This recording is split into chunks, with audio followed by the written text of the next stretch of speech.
If love and gogi is wrong, I don't want to be right. What would Socrates say to that? It tickles my fancy. Okay. Okay. Goosies. I don't have hair. Oof. You got Marcos. That's not. Right. Yeah, That's true. You do got me. Get over here, Marcus. Let me look at you. I don't want it.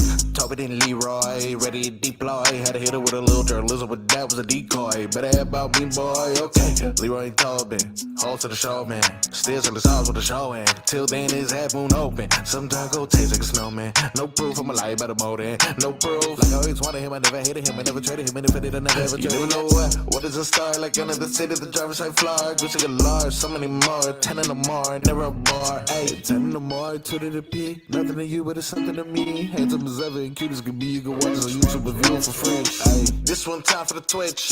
This one time for the text. This one time for the phone line. Whole time, what they gonna do next? You know, I just wish you guys would stop the quibbling. Morning, everybody.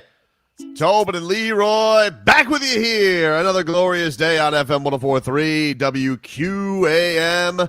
Hello, Leroy. What's happening? How are you? Very excited. Very excited today, dude. I mean, it's not just your ordinary show day here today. Not just your ordinary show day. Brittany, how are you on this lovely morning? I'm doing pretty well, but not as well as you, I think. It is very exciting. We are 84 minutes away. Yesterday was a perfect day for me. There was radio with my friends. There were snacks. Okay. And there was congratulations to Lynn. Yep. That was a good day. It was a good day. That was a good day. It was fun. You done, Sergei Bobrovsky? Out of the gate, you're standing on your head. I Very know. impressive. I know. Very impressive. I see the enthusiasm for a game that you are the only one that can see. I'm not the only one that can see. It's a worldwide channel. That's not true. People can see this game if they wanted to see this game. But we are 86 minutes away from Sweden, Finland. World Cup Qualifiers. Amazing. What a day. What a day. Pelle Larsson via Larry Markkinen. The Gustav Forsling versus Alexander Barkov, but except on a court. Unbelievable. I mean, are those guys that good? What do you mean? I'm saying, are they as good as the two hockey players? I mean, nobody's better than Alexander Barkov. I would say All right. Gustav Forsling, Pelle Larsson in the same breath. I think so. You know, I mean, Gustav is, of course, a champion, as on Lord Stanley twice. Pelle will get there. I mean, we're, NBA titles in, 7 months? We got it. We got time. We got time. He'll be having a Lario soon enough. Soon enough. And then he'll get the max. It's all happening for us, baby. But first, task at hand. Sweden's got to slay Finland. I mean, Sweden may have one of the toughest draws here in the World Cup qualifiers, people. I don't think you guys are really appreciating this. Finland last year beat Serbia in Eurobasket, one of the great upsets of all time. And then they have Hans coming up on Sunday. So it's not just that they got one gauntlet, they got two. So Pelle Larsson's got his work cut out for him. So you're saying that Finland is very good? Yeah, Finland's pretty good. They got. Are you just trying to ramp up I feel excitement for this? Because I No. never thought Finland being a powerhouse. never heard of a Finnish basketball player. Larry Markkinen is Finnish, and he's very good. He makes a lot of money for the Utah Jazz. That's one person. I believe he's well. They're an up and coming program now. I don't believe they have Mika Murinen, they're aka Slim Jesus. I believe he's off to college. But listen, sometimes in the World Cup it gets a little squirrely. I mean, Sweden doesn't have Njai Bara, so tit for tat. Like, you don't have all of your horses, but you do have your lean ponies. That's the big key here, right? So we may not be able to pull a whole sleigh, but we can hoe the garden. It'll be great. It'll be great. Don't dismiss Sweden versus Finland today. It's going to be a matchup. In fact, this is a better matchup than tomorrow, Serbia versus Iceland. I mean, What is that? Name one Icelandic player. I can't. That's why I'm saying this is why it's a better matchup. You have two powers of the world. But I think here's the problem. Knock knock. Laurie Markkinen thinks he's the biggest star on the court tonight, and he's not. Pelle Larsson's there. Is that only because Pelle Larsson plays for the Heat? Hard to say. I think that Pelle Larsson's getting slept on the international stage. People don't know that Pelle Larsson is here to lead Sweden. He is changing Swedish basketball as we speak. One headband at a time. All right. I'm telling you. Okay. I'm telling you, dude. So anyway. I'll be dabbling in other things. All right. Reap what you sow. I mean, would you rather watch Sweden, Finland, World Cup qualifier game? Yep. Or the Tour Championship? Is that a joke? Of course I'd rather watch Sweden versus Finland. The other option is golf. I understand that, but one has higher stakes. It does. Yeah, you're right. The world is on the line. There's only one world. Well, I guess there's 2 World Cups. Well, I guess technically there's 3 World Cups because there is a Women's World Cup as well. So maybe there's 4 World Cups. I don't know if basketball also has a Women's World Cup. So there's only 4 World Cups worldwide. And one of them has begun its journey. And Sweden's trying to get there. There's only one Tour Championship. Yeah, but, that's only because nobody can have a competitive golf league. Saudis tried. They couldn't do it. I'm telling you, man. Don't mock me. It's going to be a great day today. Any hoodles. Let's get to our headlines. Those are brought to you by Doral Hyundai in Miami. You go to the beach for a little solcito, and when you want a low price, you save with your Pricito. Save now with your Pricito at Doral Hyundai. Marlins. They didn't get swept. Yeah. They salvaged the series finale. Dude, can we call it aggression or bad base running? For the Marlins. Because they're going to get caught 2 or 3 times a game and it drives me crazy. So you didn't like Otto Lopez scoring on the stolen base? No, that was cool. But that's what I asked the question. Are you going to take the times that it works out and just weigh it against the times it doesn't and just say they're just being aggressive? And it depends if you have the heart of a lion. Like Juan Pierre was never scared, dude. You can't steal a base without being afraid of being caught. That's what makes you. You don't have to be scared, but sometimes it costs you. Yeah, but it depends. If you come with the right mindset, the right heart, most of the time it'll benefit you, especially if you're fast, like Juan Pierre. That's why he had the heart of a lion. Okay, but Juan Pierre isn't on this team. And the guys that they say are fast, sometimes I see him running and I'm like, Well, listen, not everybody is Juan Pierre. That's true. But it wasn't just about Juan Pierre's speed. It was about his heart. All right. Here was the play Leroy was talking about yesterday. Otto Lopez steals second, and then Bad News Bears, Red Sox. Oh, my goodness. He hit him on the head. First pitch breaker misses low. Throw to second. Kicks into center. And Raphael needs to reroute. He dives to smother it. Around. He's going to come in and score. It was a dart to the plate from Raphael. With a dive, just beat it. Wow.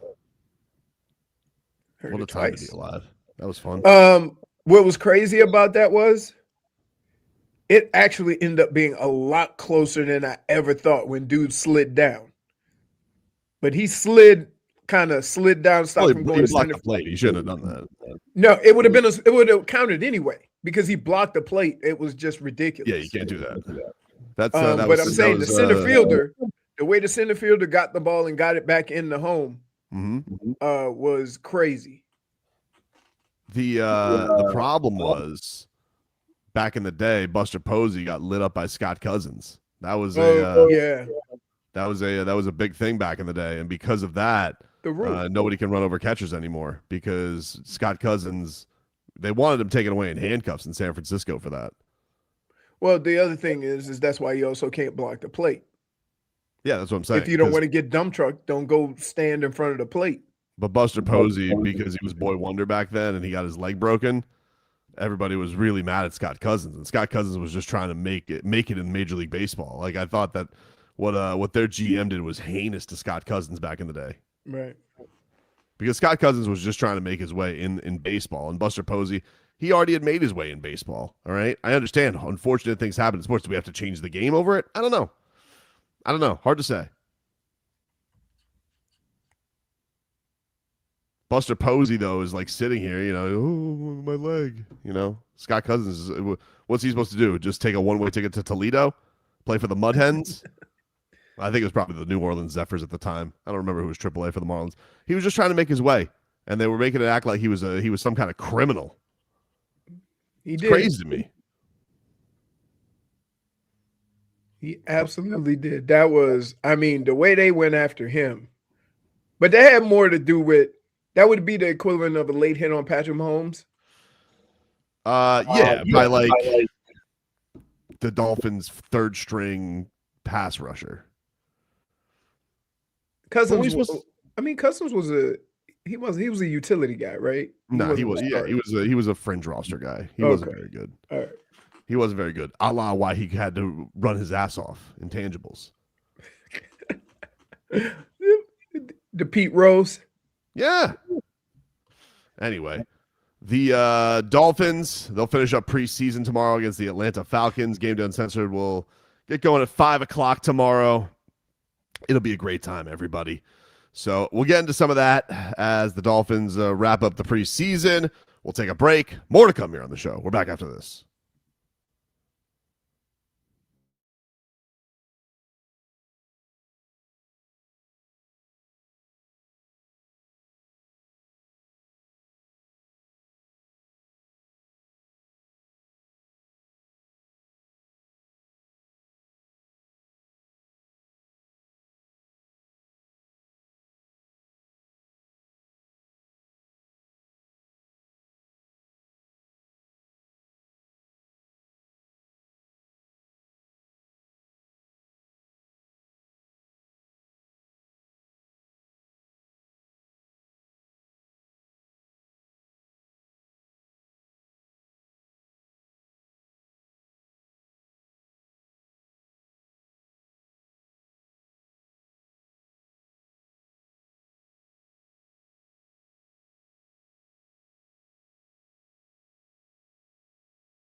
One.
Welcome back, you rascals. It is Tobin and Leroy here with you on FM 104.3 WQAM.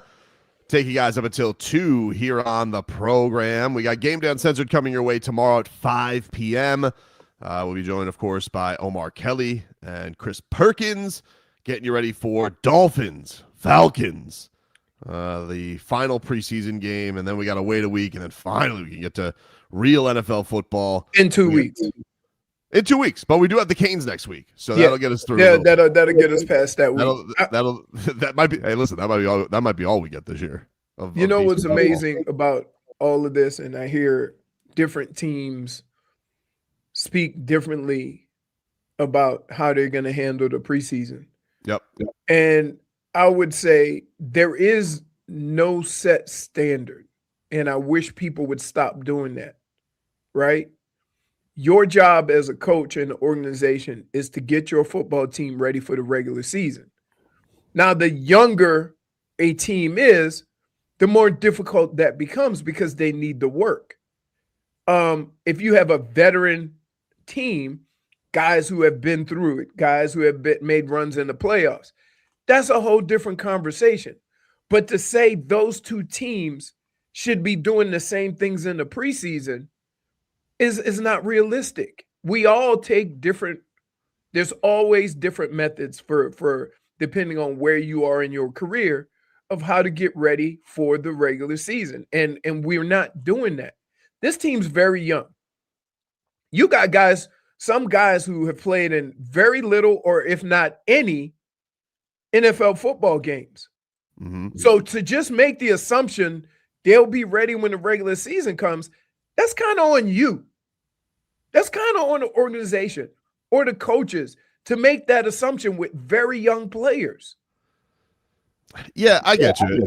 I think with this one in particular, I think they'll get a little bit more action. I do think that Jeff Hafley is petrified to lose anybody else. Like, he's already had a pretty banged up last couple of weeks. Yeah, but it is what it is. Like, at what cost, though? I think the cost is as of do I have struggle the first 4 games and say, like, okay, we're healthy. The cost is do I have UFL players after them? Like that's the cost. All right. I mean, I get it. But I'm just giving you his perspective. I get your take. I'm just telling you that you can tell he's a guy, like, he realizes over what he's been saying that he knows his roster's super thin. And so, first of all, I think that the whole dress rehearsal thing is pretty antiquated. He's made that clear. Nobody really does that anymore. And I think also on the perspective of he's petrified to lose anybody of significance because then he's cooked. But you can't play football like that. I mean, because why don't? Then you're not ready. Okay, you're healthy, but you're not prepared to play. What's better, being healthy or being prepared to play? Being healthy. It's not. Not if your team's no good. The team is no good. But all right, like, okay, even more so. If you know your team's no good, then you better build on something with your young guys so that they progress throughout the course of the year. Yeah, that they get better from preseason to regular season or whatever, so you don't have to revisit this next offseason. I think they will play some, but I don't think that it's going to be I don't think it's going to be like a whole half or anything like that. I'd be pretty surprised by that. I think that they'll probably do a couple series and that'll be it.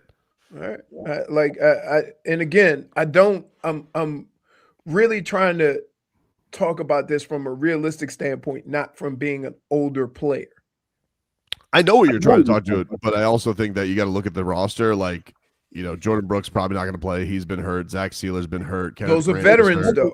Those are veterans. I'm not talking. When you have a young team, you have. I think the rookies will play more. Yeah, I think right. like that whole 3 snaps thing is not going to be the way that they go about it. I don't think so. So, and how are we just assuming with the guy that's only? I mean, he started what? I'm only counting last year, okay? Because last year and his play last year is what got him here. I'm talking about Malik. Mm-hmm. Not what he did in Tennessee, because Tennessee was a dumpster fire also. So I'm not going to even include that. I think he became a better professional in Green Bay, and we are where we here, and he's here now. Well, how much do you want to see him? I mean, can you give a number on us? Because like I'm not disagreeing with you. I'm just telling you can tell the coach isn't going to go that deep. They should play a half. Okay. I mean, I don't because one of the things. No, I get it. It's not, and it's not an argument where any side is overly defendable. It's all about preference. But I just know that sometimes when you go out of your way to be healthy, that's almost worse. You still got to play football. And so I just wonder when you have a lot of these young guys. So, for example, you look at somebody like Caden Proctor. He never came in for 12 minutes and had to make some adjustments on the fly during a halftime yet, right? Shouldn't he have to go through that? Shouldn't, like certain players have to go through that? Now, I understand taking it, with Chris Bell, right? That's a whole nother conversation, but we're not talking about that. Some of these guys need to learn how to make adjustments on the fly. For example, we've made adjustments from series to series, right? They haven't even done that yet because they haven't made it through one series. I'll tell you what happened yesterday that I think changes this a little bit. They finally canceled the Pro Bowl, which I actually was like, it was basically a game of guts at this point, the former Nickelodeon show. I don't even know if Brittany remembers what that was. But like it was basically like obstacle courses and fun games. It wasn't even really football anymore. But I was actually surprised to see them even cancel it because I never see the NFL push away television revenue. Like they're always going to look away. And I think they finally realized, hey, this is stupid. This is a waste of time. And I think what needs to happen is we just finally need to get to the point where can they just pick, all the coaches gather, pick what the appropriate amount of games is for the preseason. It might just be one. Right. Make that the game and schedule, like, do you need an evaluation game and a get ready game or just one game? And then just do that and let's all sign off of this because this whole song and dance of this many games is very clearly they don't want to do it. Right. It probably is too much. So because if they're not gonna play anybody, so much of this is pointless.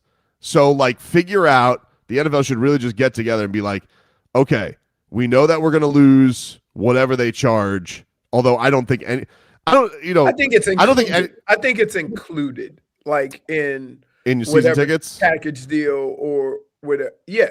I haven't had season tickets in a long time. I was if you buy season tickets, you get the preseason. You get those for free, or you have to pay for them. Well, it's whatever it is. Like, my point is, you're probably paying the same thing. Like no one's gonna get right. No, you're not gonna if you get rid of 2 games. If you get rid of 2 games, you're not gonna pay less money. I don't think any Dolphin fan is not signing up for season tickets because you took my preseason games away. I don't think that's their thing. Right. So let's figure out what is the little amount you guys want to do this, and then just do that. And then we could all, because I think it'd probably be better just to gear it up because the rest of it just feels like a charade. Would you like to know what I would do? Sure. I would do practice against 1 week. I'd have a week and a half of practice. So you report on like a Monday or Tuesday, you practice that week and then the following week. And then that second week, you practice against another team, right? So there's no preseason games. It's all teams practicing against other teams for a couple of days. Yep.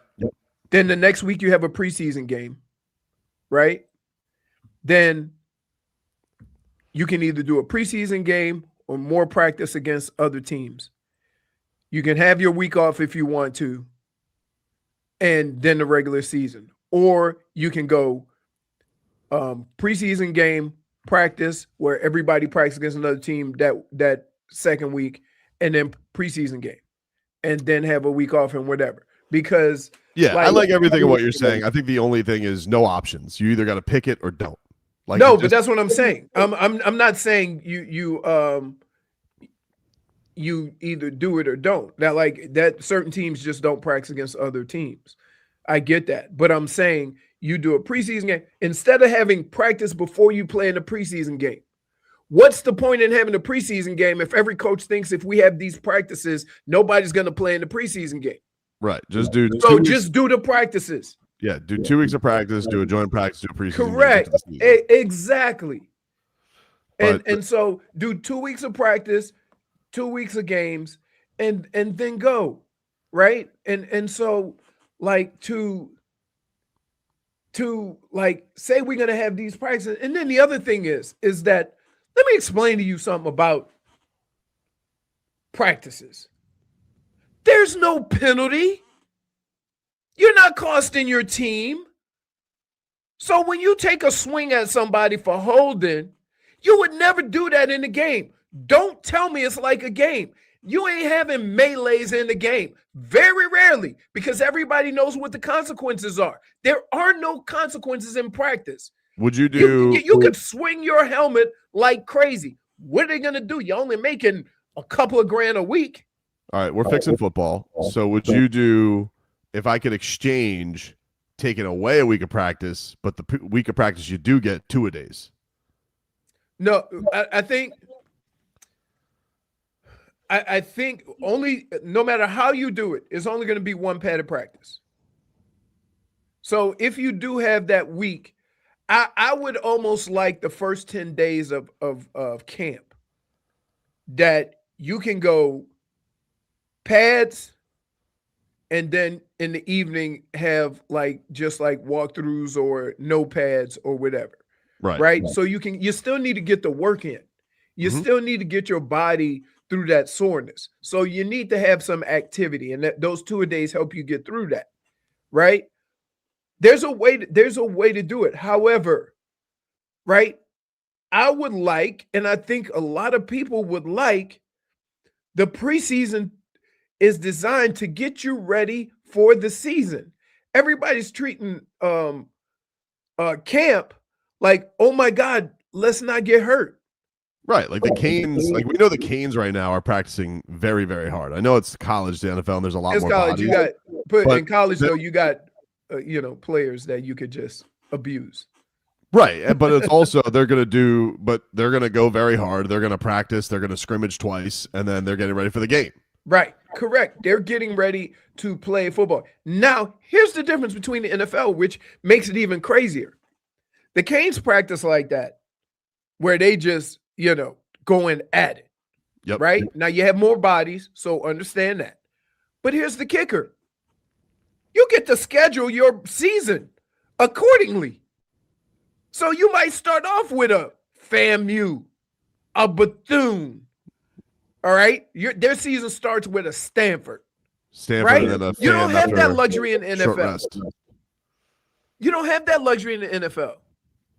And the other thing is when those games become blowouts, you can put young guys in college. In the NFL, you ain't got enough guys to be throwing guys, taking guys out when it's a blowout.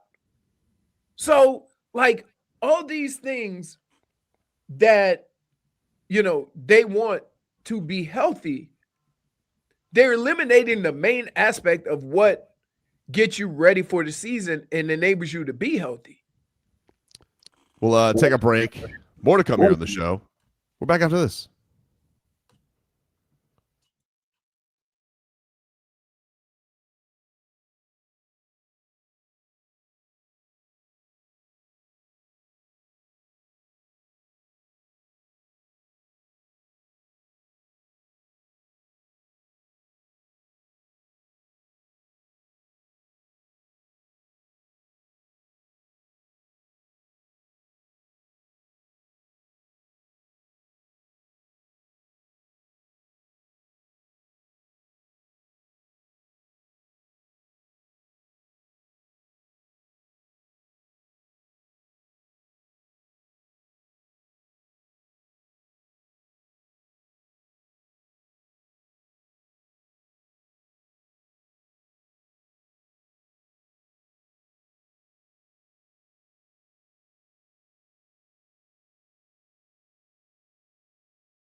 All right, let's get to a little 15 minutes of Game Day Uncensored, sponsored by the invitation to the Lexus Summer Sales Event. Get offers on select models now through August 31st. Just a few days left on the Summer Sales Event. So get on out there, everybody. Get yourself a Lexus. I had to turn off this. I'm waiting for with bated breath for Finland and Sweden, but I have this NFL Network on right now, dude. This Kyle Brandt. Why does he have to shill for this Bills stadium? They're doing a whole documentary about it on NFL Network. Look, the damage is done. Your stadium sucks. Okay, I'm sorry. It probably goes in line with the rest of your fan base just liking to be uncomfortable and jumping through tables and piss snowballs and everything Bills fans enjoy. But dude, a documentary on building a stadium? Talk about a snooze fest. What are they doing? What are they doing? And here's where we put the luxury boxes. Oh, riveting. Thank you. So glad. And they have Steve Tasker on there. Stop wasting Steve Tasker's time. Whenever you need to shill something Bills, you send in Steve Tasker. Yeah, isn't that crazy? Yeah. Let's go to the Buffalo Bills. Steve Tasker.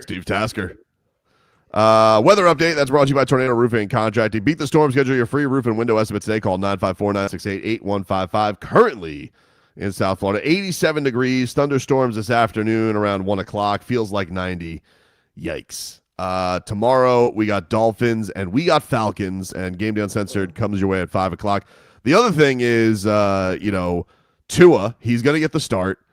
Everybody is wondering, is he going to get booed? I think the obvious answer is, viciously. He's going to get booed. He's very obviously going to get booed. I don't really even know why this is a debate nor a surprise to anybody. The only thing that makes it a little weird is that it's a preseason game. That's it. Otherwise, it would be the most obvious case of booing a former player that I've ever seen. And yet, somehow there's like some weird thing about like, oh, there were good times. It's like, yeah, dude, that's not how the grading of booing works. And I always find it funny when people are like trying to justify things with fans. Did you boo Jimmy? And they have such blind spots. But here's the thing. I'll explain why I didn't boo Jimmy, because I'm a professional. I was in the media row. I'm just saying the fandom in you. You didn't have to do it out loud, but inside. No, I didn't boo Jimmy. But here's the thing. Was there booze when Jimmy came back? Not really. It was pretty subdued, Brittany. It was pretty subdued. It was a very mixed reaction. It's a very weird night because remember the Heat, like the Heat gave him like a 90-second tribute. It was like kind of, what you wouldn't do for somebody who had done all Jimmy Butler had done in a Heat jersey. Mm-hmm. And he had a bad exit. But here's the difference. You have to grade it on what have you done in the jersey and then balance that with how did they leave. Now, if we weighed Jimmy Butler's exit, which was awful, to what he had did, which was also a lot, it kind of can balance it in a spot that's a little bit weird. Whereas, like, for example, Tyler Hero's going to come back. Tyler Hero didn't do as much as Jimmy because he was always hurt during the playoffs and also had an awful exit. Ergo, he's going to get booed worse than Jimmy. You got to weigh the two, Leroy. It's a thing that will put the scales up. I know you hate Jimmy. I'm not talking about you. I didn't. I'm trying to give you the general fan. And that is how it's going to go. And with Tua, he had some good moments, but he had a terrible exit. I'll tell you another thing that will really weigh it. If you make oodles of money and you don't live up to that contract, oh my God, fans love booing that. And the other thing is, it wasn't just that he stunk. Not just that he stunk. All right. And I say this as somebody who was a Tua guy the entire time that he was here. His handling of public relations the last season he was here was as bad as anybody has handled it ever in the history of football. He was a disaster every time he went to the podium. Instead of bringing a fire extinguisher, he brought a gas can. And that also is not going to get people on your side. So, of course he's going to get booed, dude. I don't know what to tell you. If you think that this is a golf clap moment, you're high as a kite, Yogi. I thought I didn't say you. I didn't say. I'm just saying anybody who does. But I would say Tyler was just. I think Tyler was just oblivious to what his career was here, right? He was under the assumption, hey, I know I can play. You know I can play. Let's forget that I never play, right? Well, Tyler's going to get booed because of what he did to Bam. That's the reason he's going to get right. booed. But I would say that what Jimmy did to his teammates. So I look at it as I'm a big Bam fan. I think Bam does and tries to say everything the right way, even if that's not how he feels. What Jimmy did to those guys who he say, those are my guys, I got their back, that's what I boo about, right? I boo about that. I boo about how he treated the guys that are still on the Heat team, not about the argument about the money. I'm not worried about that. And so that's where I come off there. The same thing with Tyler. You say, hey, how he treated Bam or what he said about Bam. No, that's booze. That's booze. You know, they have an opportunity to be professional also. Yeah, but I would say the difference is the problem with Tua is his contract is literally still affecting the team. Yes, like when Jimmy was gone, Jimmy was gone. It's not something that still hangs over your organization. It didn't linger. It doesn't linger. You didn't have to trade picks to get him away. It's not like there was this like once it was over, it was over. The Dolphins are still feeling the effects of them paying Tua Tagovailoa. Like same thing with Tyreek. It's actively affecting the team. Yes, but Tyreek didn't. We all know Tyreek Hill was good at his job. Right. We all know it. Like everybody knows Tyreek was the best in the league or one of the best in the league. Like there wasn't a debate about it. Correct. He deserved to be paid as such. Anybody would have paid Tyreek Hill at his height that money. The quarterback position becomes tricky. Yeah, it's the only position you get paid with your peers, even though you don't perform like your peers. He also got into this weird place, Tyreek Hill, where like anything he said was crazy. Whereas Tua, it's just like, I can't believe that guy said that. Like I can't believe. Tua did a lot himself based on his efforts to try and be liked and say the right things. He always said the wrong things. It came across as him trying to just be open and whatever. But then the things he said were like, no, dude, no. Yeah, you don't say the things that you would say about like, oh, team meetings. You wouldn't say what you would say about Josh Allen. And look, quite frankly, like this is sports. You know, when you're sitting here, it's a results-oriented business. He sat here right after he got his contract. He ran to the first podcast he could to call Brian Flores a bad person. Like he's done it too. Like when you've been on top, you go and take your victory lap, and when you stink up the joint, you know there's going to be ramifications for it. He's been on the other side.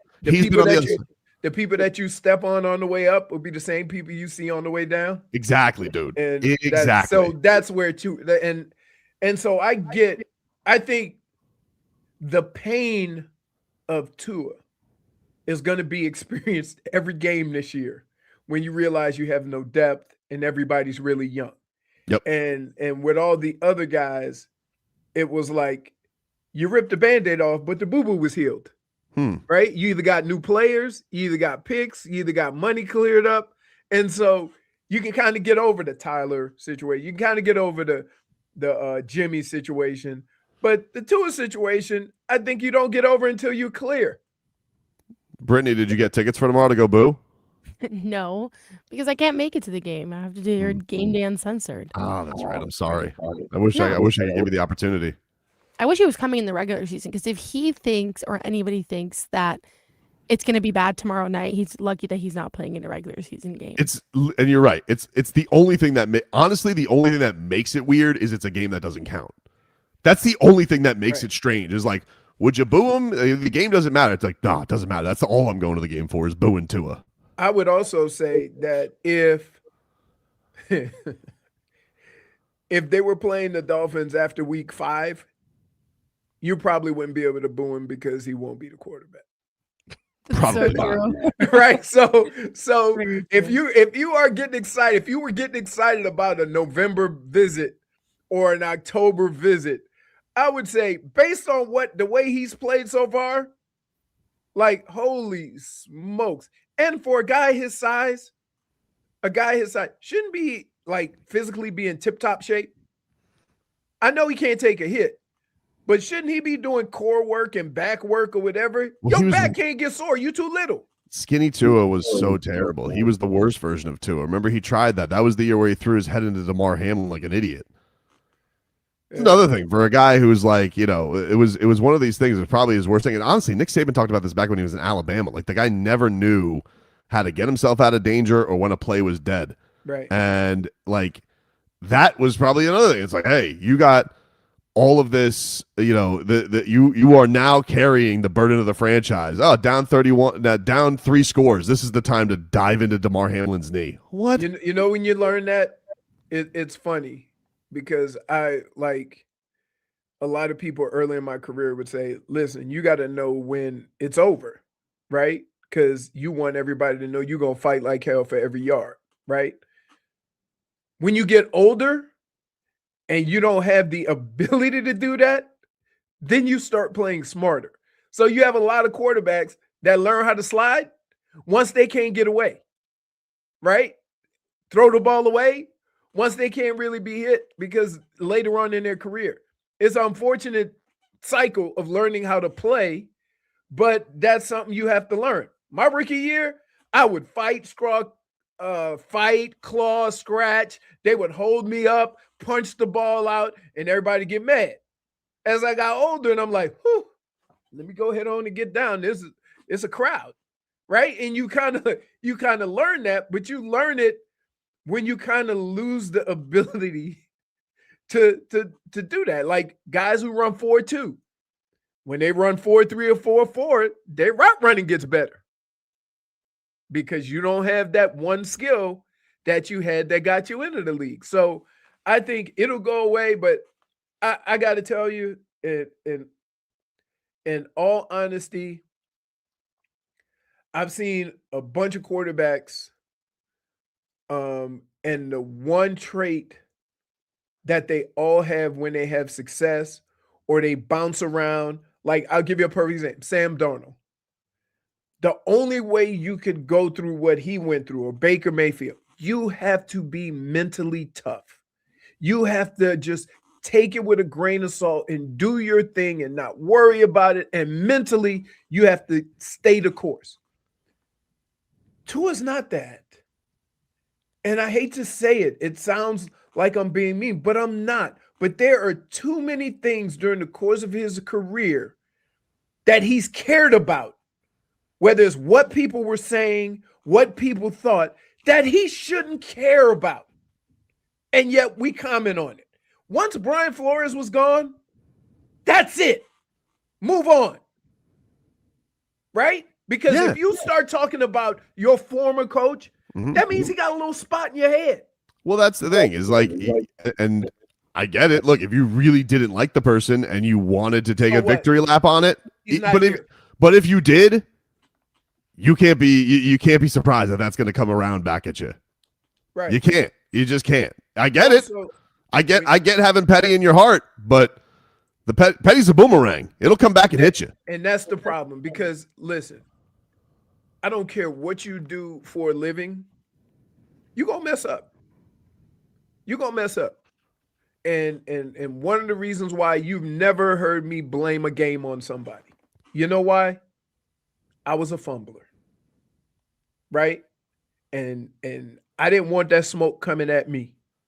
So you don't put that smoke on nobody else. Once he said what he said about Brian Flores, all eyes were on Tua. You know why? They wanted to see who was right. I think the other thing that was unbecoming is the divorce of like him and McDaniel at the end when it was all falling apart, how these guys were kissing each other on the head and then all of a sudden they hated each other's guts.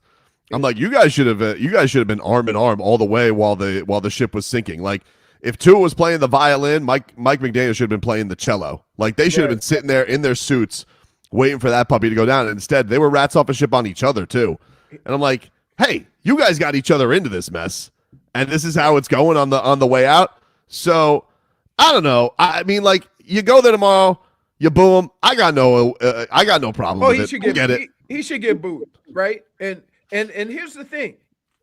Think about it this way. We all know how fragile Tua is mentally, right? You boo him, he might throw a pick. Oh yeah. Because because here's the other thing. If you get booed or something like that, and you take the attitude, I'll show them, I'll throw this ball down the field and we'll score big. Yet you know damn well your arm can't get the ball out there. Right? That's how you mentally, you're caught up mentally. You can't have it. There's coaches that I did not get along with. Right? Mm-hmm. Everybody talk about Bill Belichick. You have never heard me say one bad thing about Bill Belichick. Whether I like this personality or whatever, or he was hard or whatever. You know why? Because every player will tell you, whatever you thought about Bill Belichick, you have never been more prepared for an NFL football game than you were with him. That's the reality of it. And so from that standpoint, like when he got fired, I'm like, man, I hope the next guy could keep me, you know. And so like once something separate, once it's over, once it's done, right? Just move on. There is nothing that anybody benefits from. Tua didn't benefit from Brian Flores saying anything, and Brian Flores won't benefit from anything Tua says about him. Just move on. And you know what his thought should have been? I know what he said about me. I'm going to go out here and prepare and get my body right and make damn sure that that's not true. I can't wait to boo Mike McDaniel either, by the way. I want to go to that game. Here's the problem.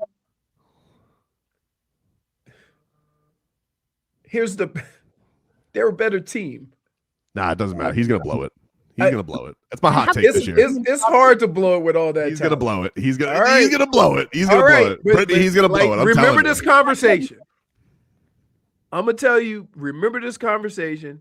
Be careful with what you ask for. That's all I'm going to say. It's like, how can you properly boo him, though? Because, like, Tua getting for the first time, that's going to be the overwhelming boos. But you're going to be, like, the only dummy that's booing the whole Chargers. No. Trust me. I got it all. I'm going to heckle, right? Oh, and I'm going to get sideline seats right behind the Chargers. And I'll be like, hey, Yammerer, get that play in already. Clock, clock, clock, clock, clock, clock, clock, clock, clock, clock, clock, clock, clock, clock, clock, clock, shut up.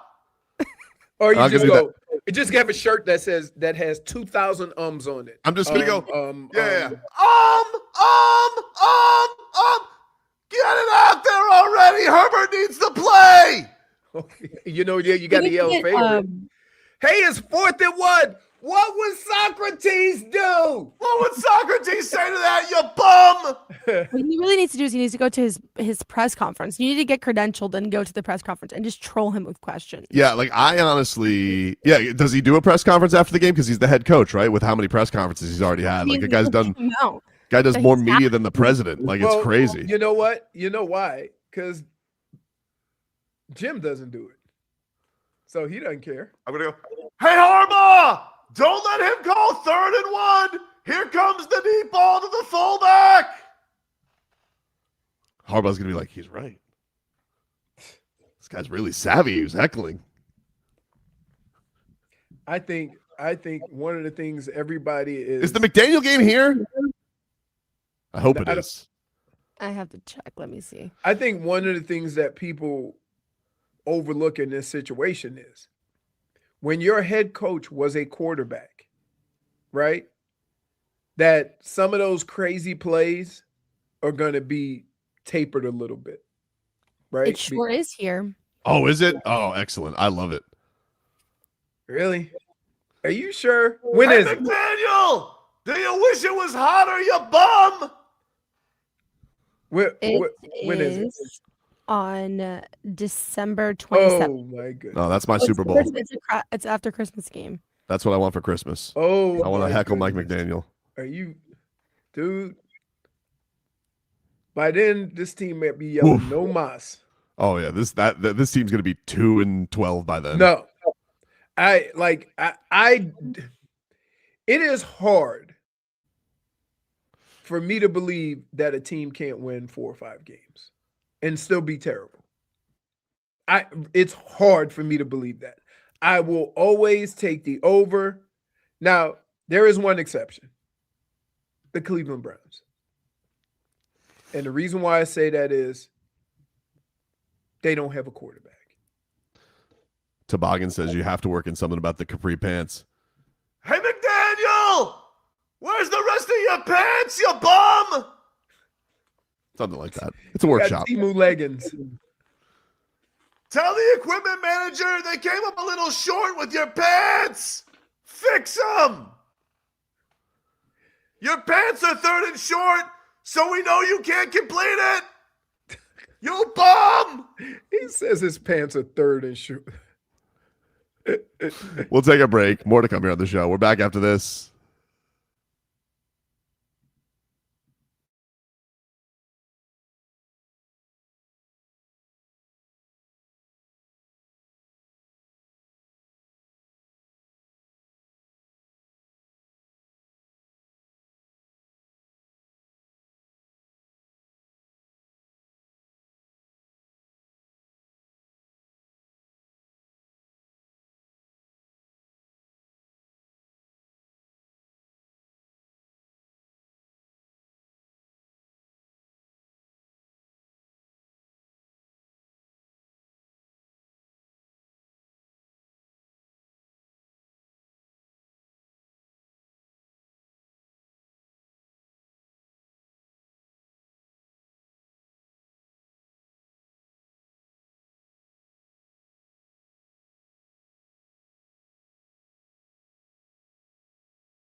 All right, welcome back, everybody. Welcome back. It is Tobin and Leroy here with you on FM 104.3 WQAM.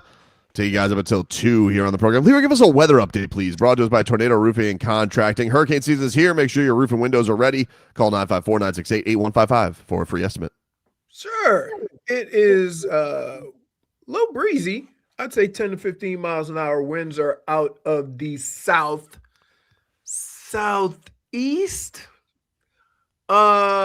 And it's about 88 degrees. I would say it looks like it's clouding up here out west.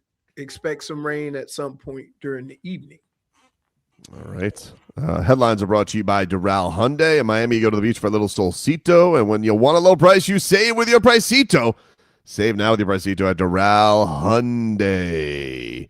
Marlins, they salvaged the season finale, the series finale, against the Red Sox. They beat them 4-0, and they'll be back at it tomorrow against the Nationals in the nation's capital. That's a wraparound series, 4 games, a little bit weird.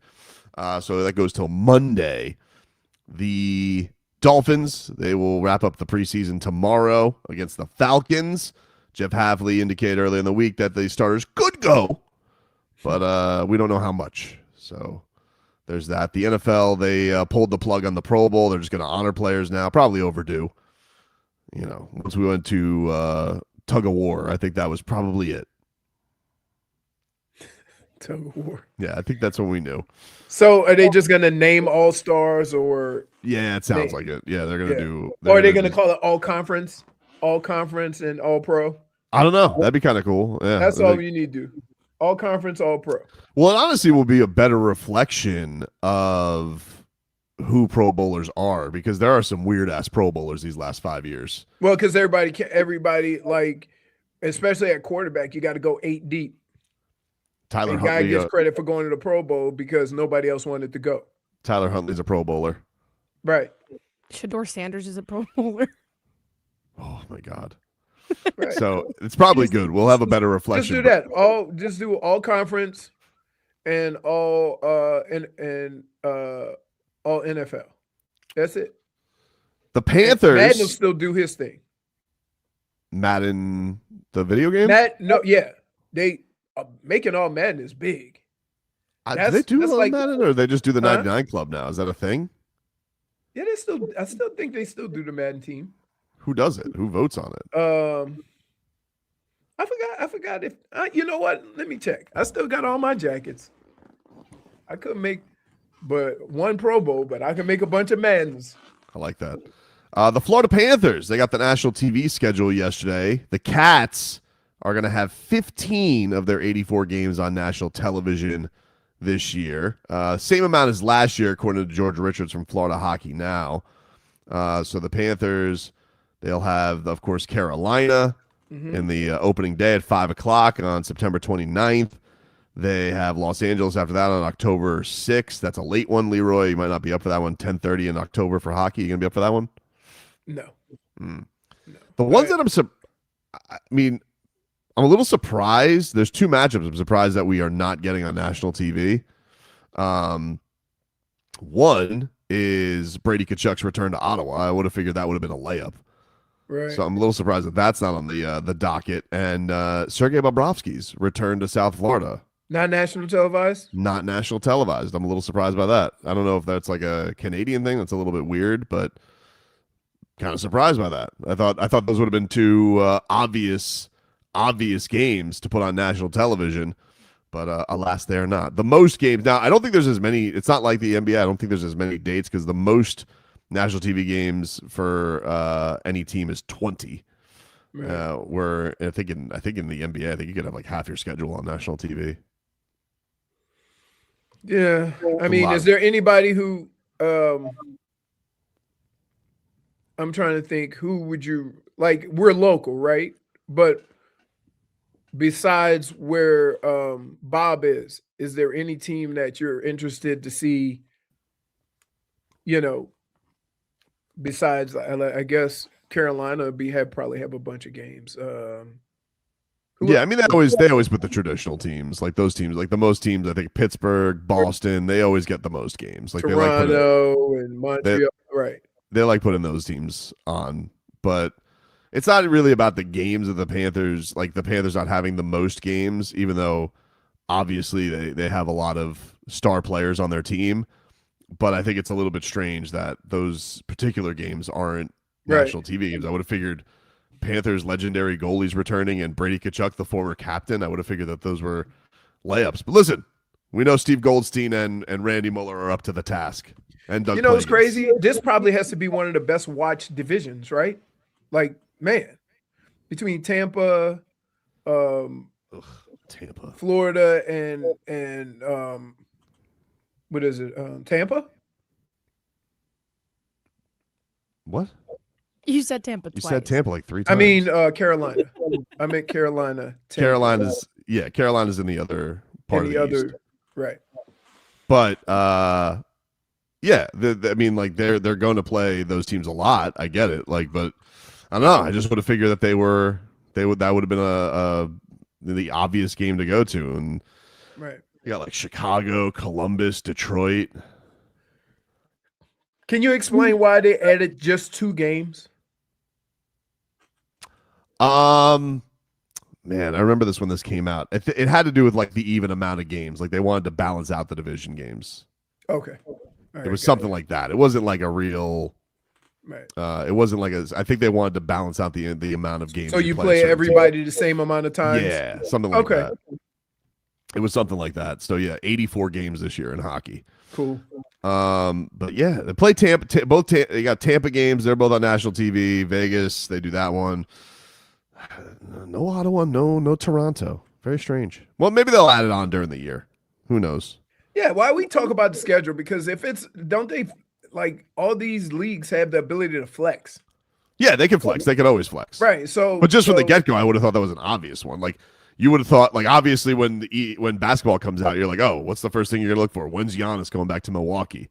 Right. Mm-hmm. It's like the most obvious ones you're gonna go to, and I would figure Sergei Bobrovsky's return to South Florida. I would have figured Toronto. I would have figured that was an obvious one, but alas, not in the cards for the hockey. Do you even watch the national broadcast, or do you just watch? I don't like the national broadcast as much as our local broadcast. I love Goldie and I love Randy Mueller, and that's what's crazy is that I always watch the local broadcast, even in basketball. So, like, whether it's a national televised game, I don't even really know. These are exclusive. These are all like you don't have options here, and so like they'll do the thing. I'll tell you the thing I don't like with ESPN that they do. I don't like that they do it. Like they do the video game cam where they say, "Hey, this is Alexander Barkov." I'm like, I know, I'm not that much of a child. Right. I can see who he is. I hate when they show games nationally and then you can't watch it locally. Basketball does that. Yeah. Hate it. No, listen, I love the local broadcast guys. I'm just curious. I was just curious. Like, everyone's going to be into that game. Like, that's an obvious place to go. I don't even know which one's more. I would say Brady's is probably more dramatic because Bob's going to get a hero's welcome. Like, forget the Tua thing. Like, Bob's going to get standing ovation. We're going to be. I'm going to be crying. We're all going to be like, so sad. But Brady Tkachuk's return to Ottawa, that one could be a little dicey, dude. I don't think they're gonna be very nice to him. No chance. No, I don't think they're gonna be very nice to him at all. Chance. So I don't know. I would have thought that would have been something that would have been it. And then here's the thing.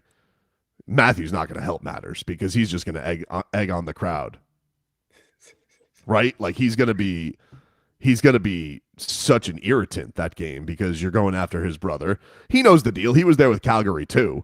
Right. But it wasn't as hostile because of the Olympics thing and the way that it ended. Like I think that they didn't like the way that they didn't want to lose Matthew Tkachuk. I think with the way Brady is, there was so much talk about the distractions and his podcast with his brother and his dad being a problem. Like, this seemed like there was a lot of drama. Oh, right. Fizdale's on TV. How about that? He's coaching Nigeria. I'm waiting for Sweden, Finland to come on. They're taking it right. 15 minutes. I can't wait, Brittany. Thank you for asking. You're welcome. You're welcome. Just trying to show interest in your interests.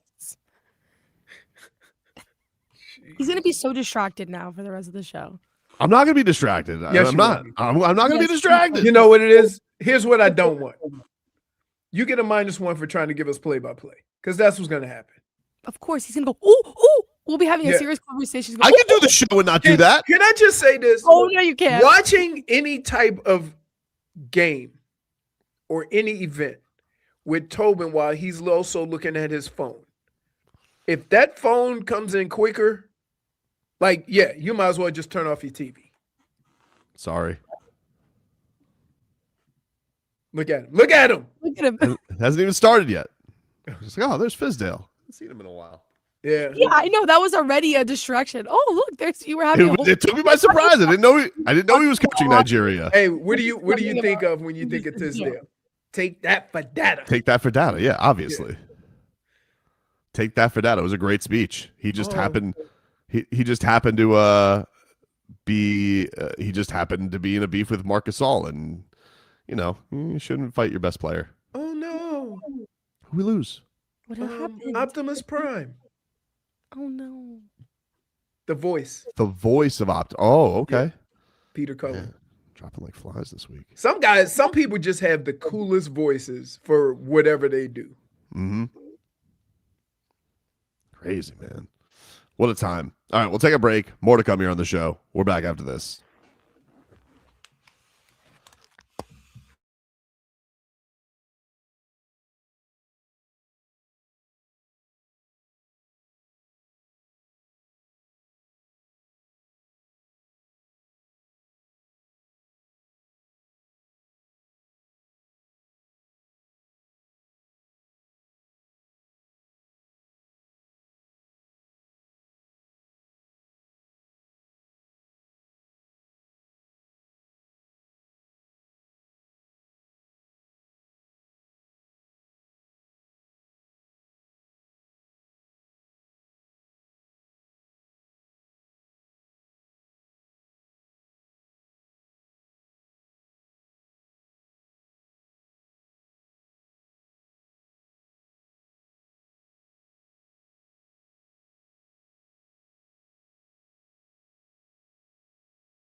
Oh, we're about to get underway. Finland and Sweden, the national anthems are playing right now. Pelle Larsson getting set from Helsinki. Oh, he's about to have him in Helsinki, all right. Pella's going to give him hella. Let's go. Woo! Hot damn. What? Problem? I know that on this show, my love for golf is my own thing. Yeah. Same thing with Brittany. Right. Knowing about F1. Exactly. But what you're doing is a crime. What? Because we all love basketball, and you're going through somewhere else in the world to watch basketball that none of us care about. That's unfair. This is not fair. You know that is what's unfair. This is not fair. What's not fair is what you're doing. Guess what? I can pique your interest in golf during the Masters, the U.S. Open, during the big events. She can do it when they have a big race, right? I never pique his interest with F1. All he does is make fun of F1 it. because he that's thinks not F1 true. is That's not easier. true. Mario Kart. Oh yeah, That's okay. not true. That's not true, and it's So- unfair. Oh, we always ask about the Miami Grand Prix, or whatever they call it. Guampy. And so, like, yeah, but what you're doing is borderline offensive. I'm gonna just put it out there. Offensive? Yes, that you have us at 11:30 in the morning on another side of the country with two teams playing basketball that we don't care about. But it's not the teams, it's the player. It's Pelle Larsson, dude. Remember you said Jovic was given that business last offseason? He was given that business last And offseason, what but happened? Pelle actually had a good. He What had a tough happened? year. He had a tough year, but he's had good. He's had, the year before that, he also played well in international play. He broke his hand. He was playing good before that.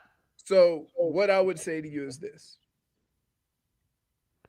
If you're trying to pique our interest with a hometown guy that plays for the Heat, that's playing in Europe, they all look the same. You just take the picture and upload it. You are sick. Wait. You are a sick individual. Why? Headband Pelle moves different. But He looks who's the? proud. Is that his father behind him? I don't know who that is, to be honest with you. He's new. I think we got. He's new on the team because we don't have our normal He's got six the little man. Pepe Le Pew Who stash. is we? Who is we, Tobin? We're not we. Yes. We are we. No. Last We week are you were Swede. Serbian.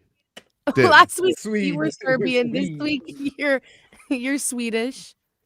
You got to pick a team, buddy. Oh man, this Swedish coach is put together too. Mikko Ripponen. He's a heartbreaker. You could tell. But this is a big game. I'm really like I'm not doing bits. Like if I asked Goran Dragic, Goran. Yes, somebody who's from there. He's not from there. He's not from either one. But he would say this is a good international matchup. I'm saying European basketball. Right. Like he would be more in the European. You think LeBron cares?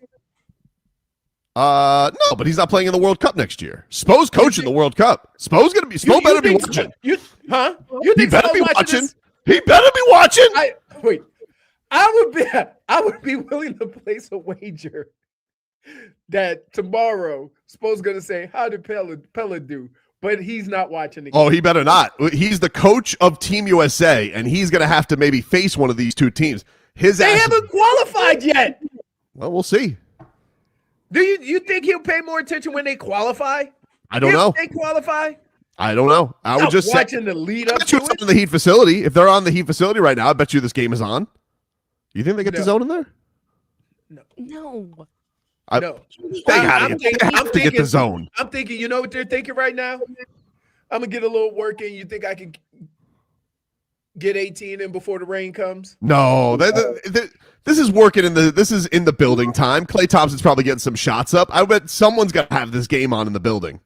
You And like then to Clay's going disguise gold. it as though it's just a DAZN subscription, but you have a subscription within your DAZN subscriction for this. But it's super easy once you do that, Brittany. It's like boom, No, you're in. right. So you you're got. in. Wait It's a minute. super easy. It's super easy. You not only paid to get in the building. You paid for specialty. yes. Yes.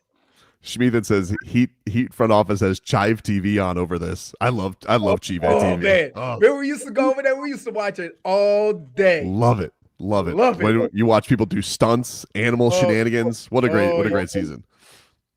What a perfect. Dr. Toboggan says he says courtside 1891 is real. I looked into it. Thank you. Wait. Dr. Toboggan, you looked into it, but did you pull the trigger? Did you purchase? That's the true test. Looking into it and actually purchasing said service is two different things. I wish we could pull up the statistics of the amount of people in the United States that have that subscription. I just want to be clear here. 12, and 2 of them are Tobin because he's probably watching it on TV and on his phone. Can I ask you something? You're claiming right now on this radio show, you think that I am watching this live and there's not one soul for the Heat who's watching this live? Yes. Really? Because qualifier. It's qualifier. It's not even big game. Like, once they qualify for the World Cup, maybe. This is a top 7 player, top 8 player on the team right now. You don't watch him? You know why I wouldn't watch him if I was in the Heat building? Because we've been fooled by Jovic for the last 2 years. It's different though, dude. It's different. Why He's is the it main. Different? Why is it different? Because he is. Euro basketball is not Heat basketball. Okay, yeah. Only the last 7 MVPs have been international players. Again, Euro basketball is not going to be what the Heat asked them to do. Pelle might be the best player on their team. Mm-hmm.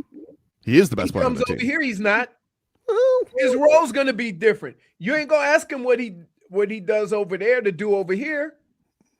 I don't think that's true. I think you're very wrong on that, and I disagree. With Giannis and Bam and Klay and Wiggins, how many shots you think Pelle gonna get? Pelle Larsson's gonna be heard from this year, dude. I don't know if you know that, but he's gonna be heard from this year. Okay, great. He's gonna be heard from, and like, you're gonna dismiss him. I'm not dismissing him. You're dismissing him. I'm not dismissing him. I'm saying that you know why I think it's great for Pelle to play in this Euro basketball and World Cup qualifier because he can get that out of his system. He can get that being the guy. Because once he gets back to Miami, he's a role player. He fills a specific need that this team has, right? And over there, he's a stud. He's the star. Okay, but you're acting like over there, like he's also taking on some dude who just makes watches, okay? He's not just taking on another Swedish team. Pull up that picture again. What do you mean? Pull up that picture. I'm not doing that, dude. Pull up Pepe Le Pew. He doesn't look like you. Pull him up. Know if that guy gonna make a pizza or make a basket. Pelle Larsson is going to be heard from this year on the Miami Heat. Okay. But not in the same role he's going to have over there. Well, the role over there is he's Swedish Dwyane Wade. I told you that. Again. So how do we read into that when he come over here and do something totally different? 2 rebounds already. For Pelle? Yeah. Should have taken the over on Kalshi. You can't bet that. You can bet the game. No props, though. I looked. They put that in there just for you. Probably. And I appreciate it. Promo code Tobin. They should give you a sponsorship. Because, look, someone in the chat is saying that they also are watching the game. Who? Hold on. It's true. Good. Told you. And they only heard about it because of you. Great. See? Well, I put a viewer's guide on YouTube, a viewer's guide to the World Cup. No, you did not. Oh, I did. I gave time out of your day. Times, matchups, just to be helpful. You do realize when ill. Pelle gets over to the Heat, he's going to get 15, 20 minutes a night. Oh, you're crazy, dude. You're crazy. Why are you acting like Pelle Larsson was a bum last year? Where did you say I think Pelle's a bum? You think he's going to go from 26 minutes to 15? He got 20 to 25. I'll adjust that. He's going to get the same amount of minutes he got last year. He's going to be heard from this year, dude. I'm telling you right now. So knock, he's knock. just trying to grow the global game. Yeah, I'm trying to be an ambassador. No, you're trying to be an ass. So You're very mature. Very mature. Not. Very mature. An ambassador? Yes. I like the Swedish coach. He's dressed to the nines. Got a suit on. That's how you dress when you're a coach. So Joe Dirt said, I can see Pelle rising up to number 3 this year. Number 3 what? Player on the team. Never happened. Oh, you're crazy, dude. So let me go. Well, they were playing their best Let's do basketball this. With Klay, with Giannis. With Who's the number 3 player on the team? Huh? Who do you think it is? Wiggins? Is what? The 3rd best player on the team. Yes. So you don't think it's a crazy thing to say that Pelle Larsson can be better than Wiggins this year? Yes. Because of what Wiggins can do and what he does. They both do similar things. They're both two-way Wiggins players. does it better. He can shoot. Which is what this team needs more than anything. Dude, I just want to tell you, I don't mean to be rude here, but you're in for a rude awakening with Pelle Larsson this year. No, I'm not. I know he's good. You are. I'm just saying his role is going to be his role here. What do you think his role is? Huh? What do you think his role is? Come off the bench, be the backup point guard, handle the ball some, and be a defensive guy. Right? He can score, but he's not going to be asked to score a whole bunch of points. He's a tyrant getting to the free throw line. A tyrant. What do you think he's going to average this year? All right, he averaged 11 last year. I think he averaged. I'm glad you agree with me. I said. Say it again. You said that he averaged 11 last year. I think he's going to average 17.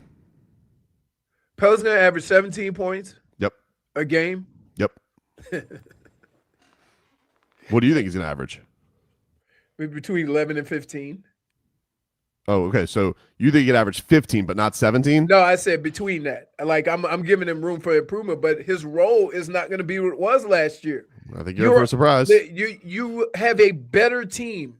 You know he's going to do what Jaime have a Jaquez did better last year. You starting know he's going five. to do what Jaime Jaquez did last year.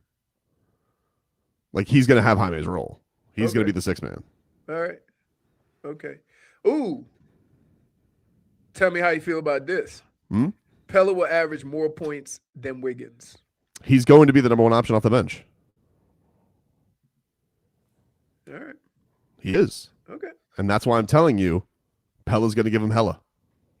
See, and this is where we can't. This is where we have to stop having. You see what I mean, Brittany? You can't have a conversation. You can't have a conversation with him. Why not? Because you're a clown. You're being a clown. Stop saying I'm a clown. I'm not a clown. I'm a very serious person. Only thing that's missing is the music. Every time you talk about Pelle, I just don't appreciate it. You just don't appreciate it. It's warranted. It's not warranted. Really? You don't Pelle's gonna give him hella. You don't think that should come with? They're in Swedish Helsinki. Dwyane Wade. You don't think that should come with some? Okay, this guy's on one. Oh, that's And a flop. isn't Hardaway going to be the first off the bench? No, he's going to be getting passes from Pelle Larsson. Okay. So you think they're going to do like hockey changes? Well, Spo's going to play a lot of guys in the regular season for sure. Yeah. But Pelle's going to be the number 1 option. You think Pelle's going to be the number 1 option? Off the bench, yes. Off the bench? Yeah. Give me the lineup. I mean, everybody else, unless you think Ryan Conwell's going to blow up like that. No. But Hardaway. I think Hardaway will be. I don't think so. I think Hardaway's going to be moving around and Pelle's going to be kicking him the ball. Because I believe here's how it's going to work. If the Heat have over Portis, Portis isn't going to be the number 1 option off the bench. He's going to play, but he's not going to be the number 1 option scoring wise. So I would say this: it depends on where the game is. So if the Heat have a lead and their front guys are scoring and doing what they need to do, then Pelle might be the first one to kind of lock it down, right? But if the game's close and you need to maintain scoring, I can't see why Hardaway wouldn't be the first one, so you can keep scoring in the game. I think you're going to be surprised how much you're going to see Pelle Larsson this year. If you think that it's based on what? Based on his role the last 2 years, how much it increased when they were playing their best basketball last year before the Olay twins came back. He was the guy in the clutch for the Heat. Okay. And also he's wearing a headband now, and Spo's going to see? That's why we can't take you serious. As they leave the huddle, all right, and then Bam and Giannis have already walked out. Spo's going to put his arm around Pelle and he goes, "Hey, Pelle." And he's going to say, "Yeah, coach." Give him hella. Tap him on the tush. Buckets. You know damn well that Eric Spoelstra would never say something like that. Oh, I don't know that he won't tell him that. Dude, he You know damn denied well. doing this when it's on video. That was crazy. We asked him. He goes, I can't recall. We can't recall. We got 15 years of video you doing that. It's literally And what you still always do. deny? Yeah, it's literally what you always do. We're tied up 9-9.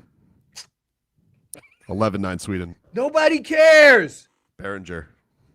I wouldn't mind How him as many a points does Pelle have so far? 0. He has 3. He has 3 rebounds. He's letting his teammates settle in, Brittany. Like that. Oh my goodness. J-Fig gets it. She's just trolling. Yeah. She says the headband means business. She gets it. She gets it. Great. More from Helsinki after this. When you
Sorry, I was just texting with Brady Hawk, who's also tuned in to Sweden versus Finland.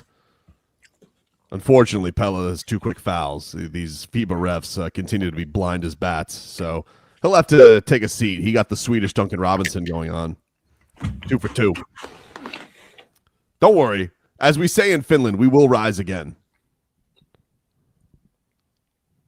People say that in Finland, I think. So he pulled the Duncan Robinson, and you're blaming refs that you don't even know.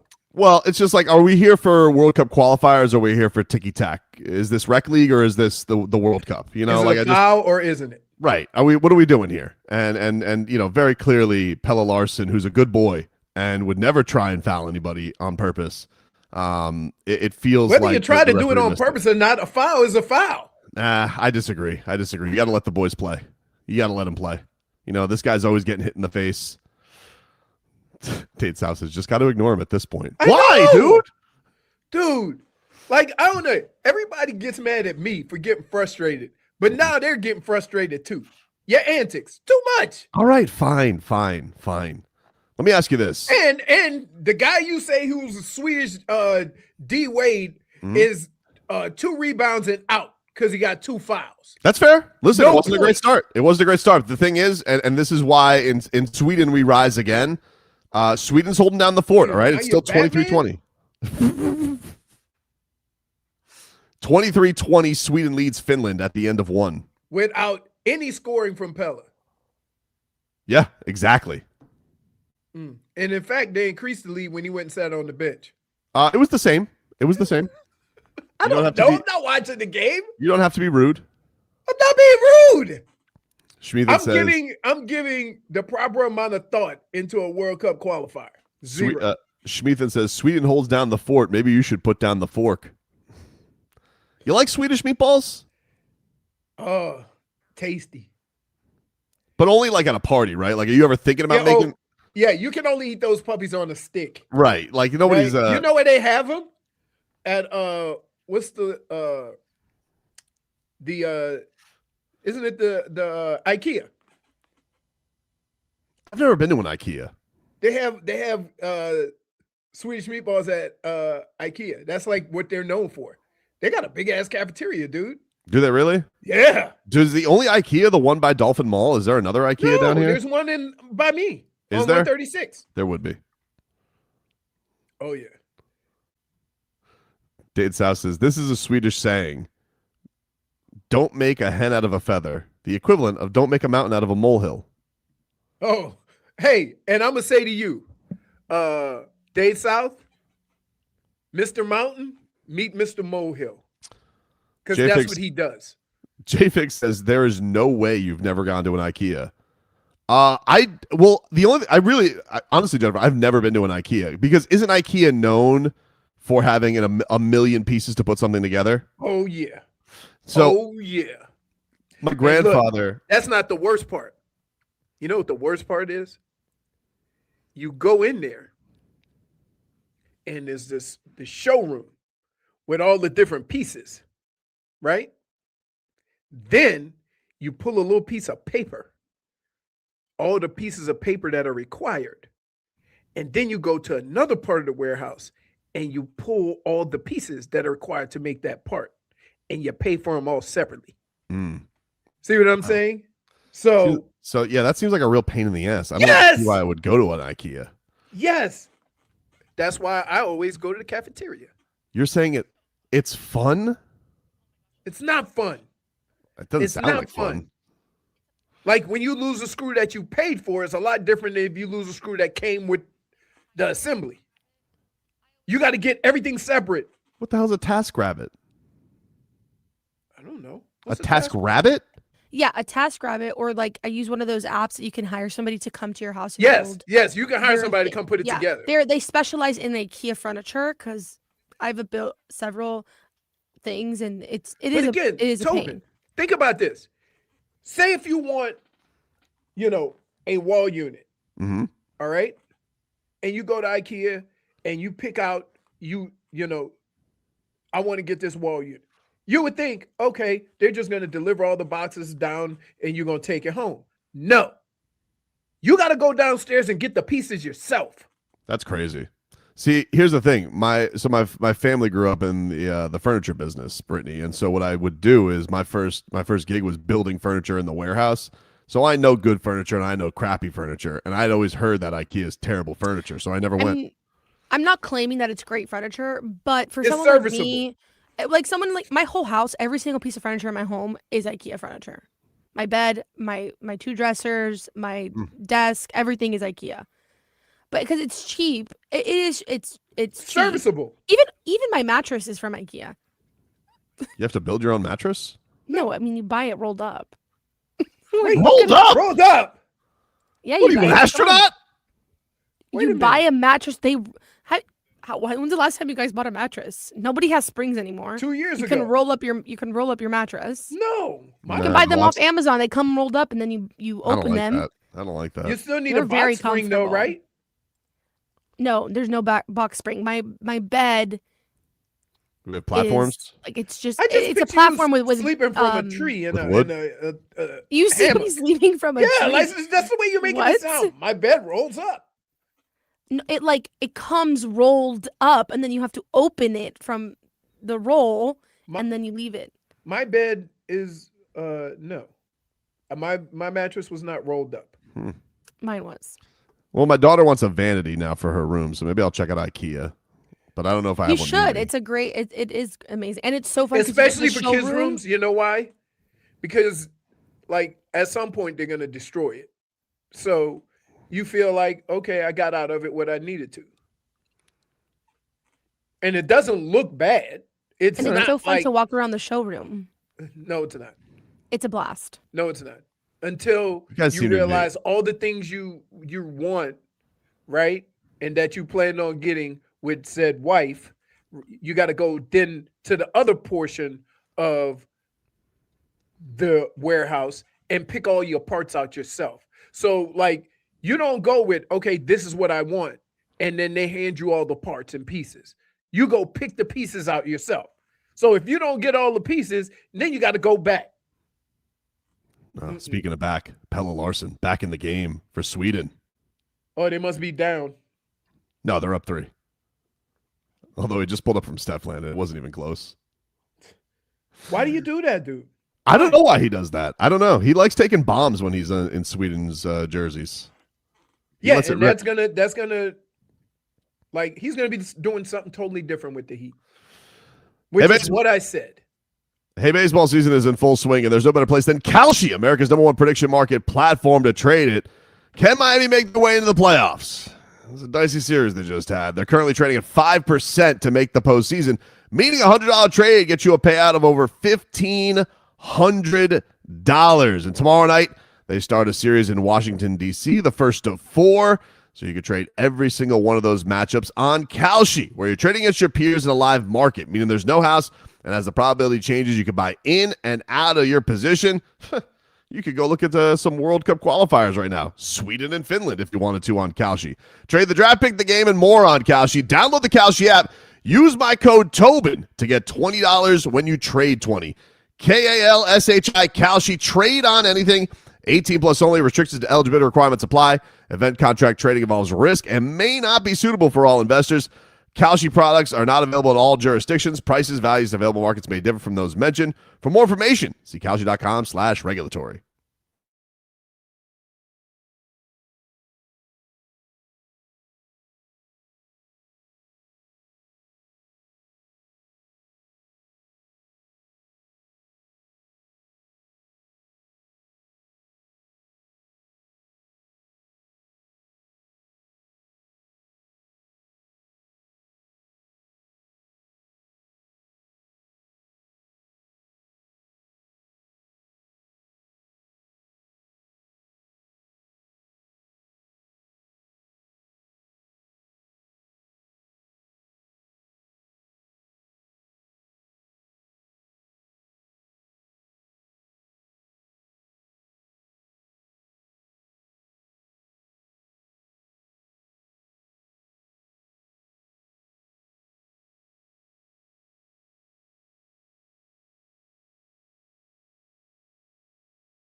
All right, welcome back, everybody. It is Tobin and Leroy here with you on FM 104.3 WQAM. We'll start off this hour, give you a weather update that's brought to you by Tornado Roofing and Contracting. Have a leaky roof? Take action now. Get your free estimate. Call 954-968-8155. It is 90 degrees in Miami. Partly sunny. Thunderstorms expected a little bit later, around 5 o'clock. But you know how it is. It's weaves in and out, so don't get mad at me. I'm just talking about where it is in the 305 right now. You know, it could be lingering around. So by me, it could be totally different. Right. The headlines brought to you by Doral Hyundai in Miami. You go to the beach for a little solcito, and when you want a low price, you save with your Pricito. Save now with your Pricito at Doral Hyundai.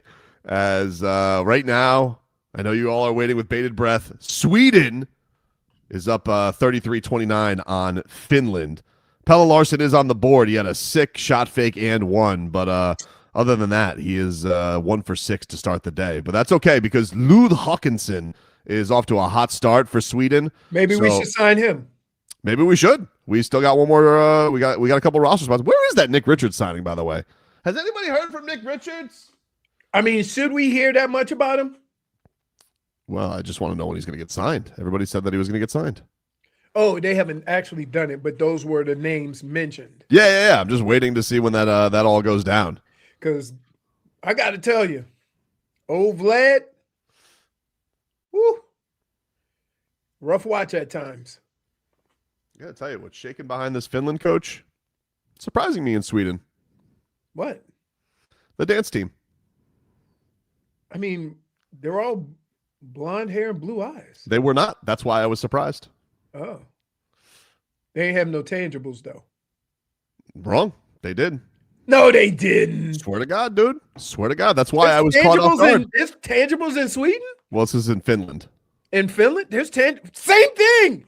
Well, Tangibles in Finland? careful. I'm not being careful. I would like, yeah, okay. Headlines are brought to you by, I already did that. Never mind.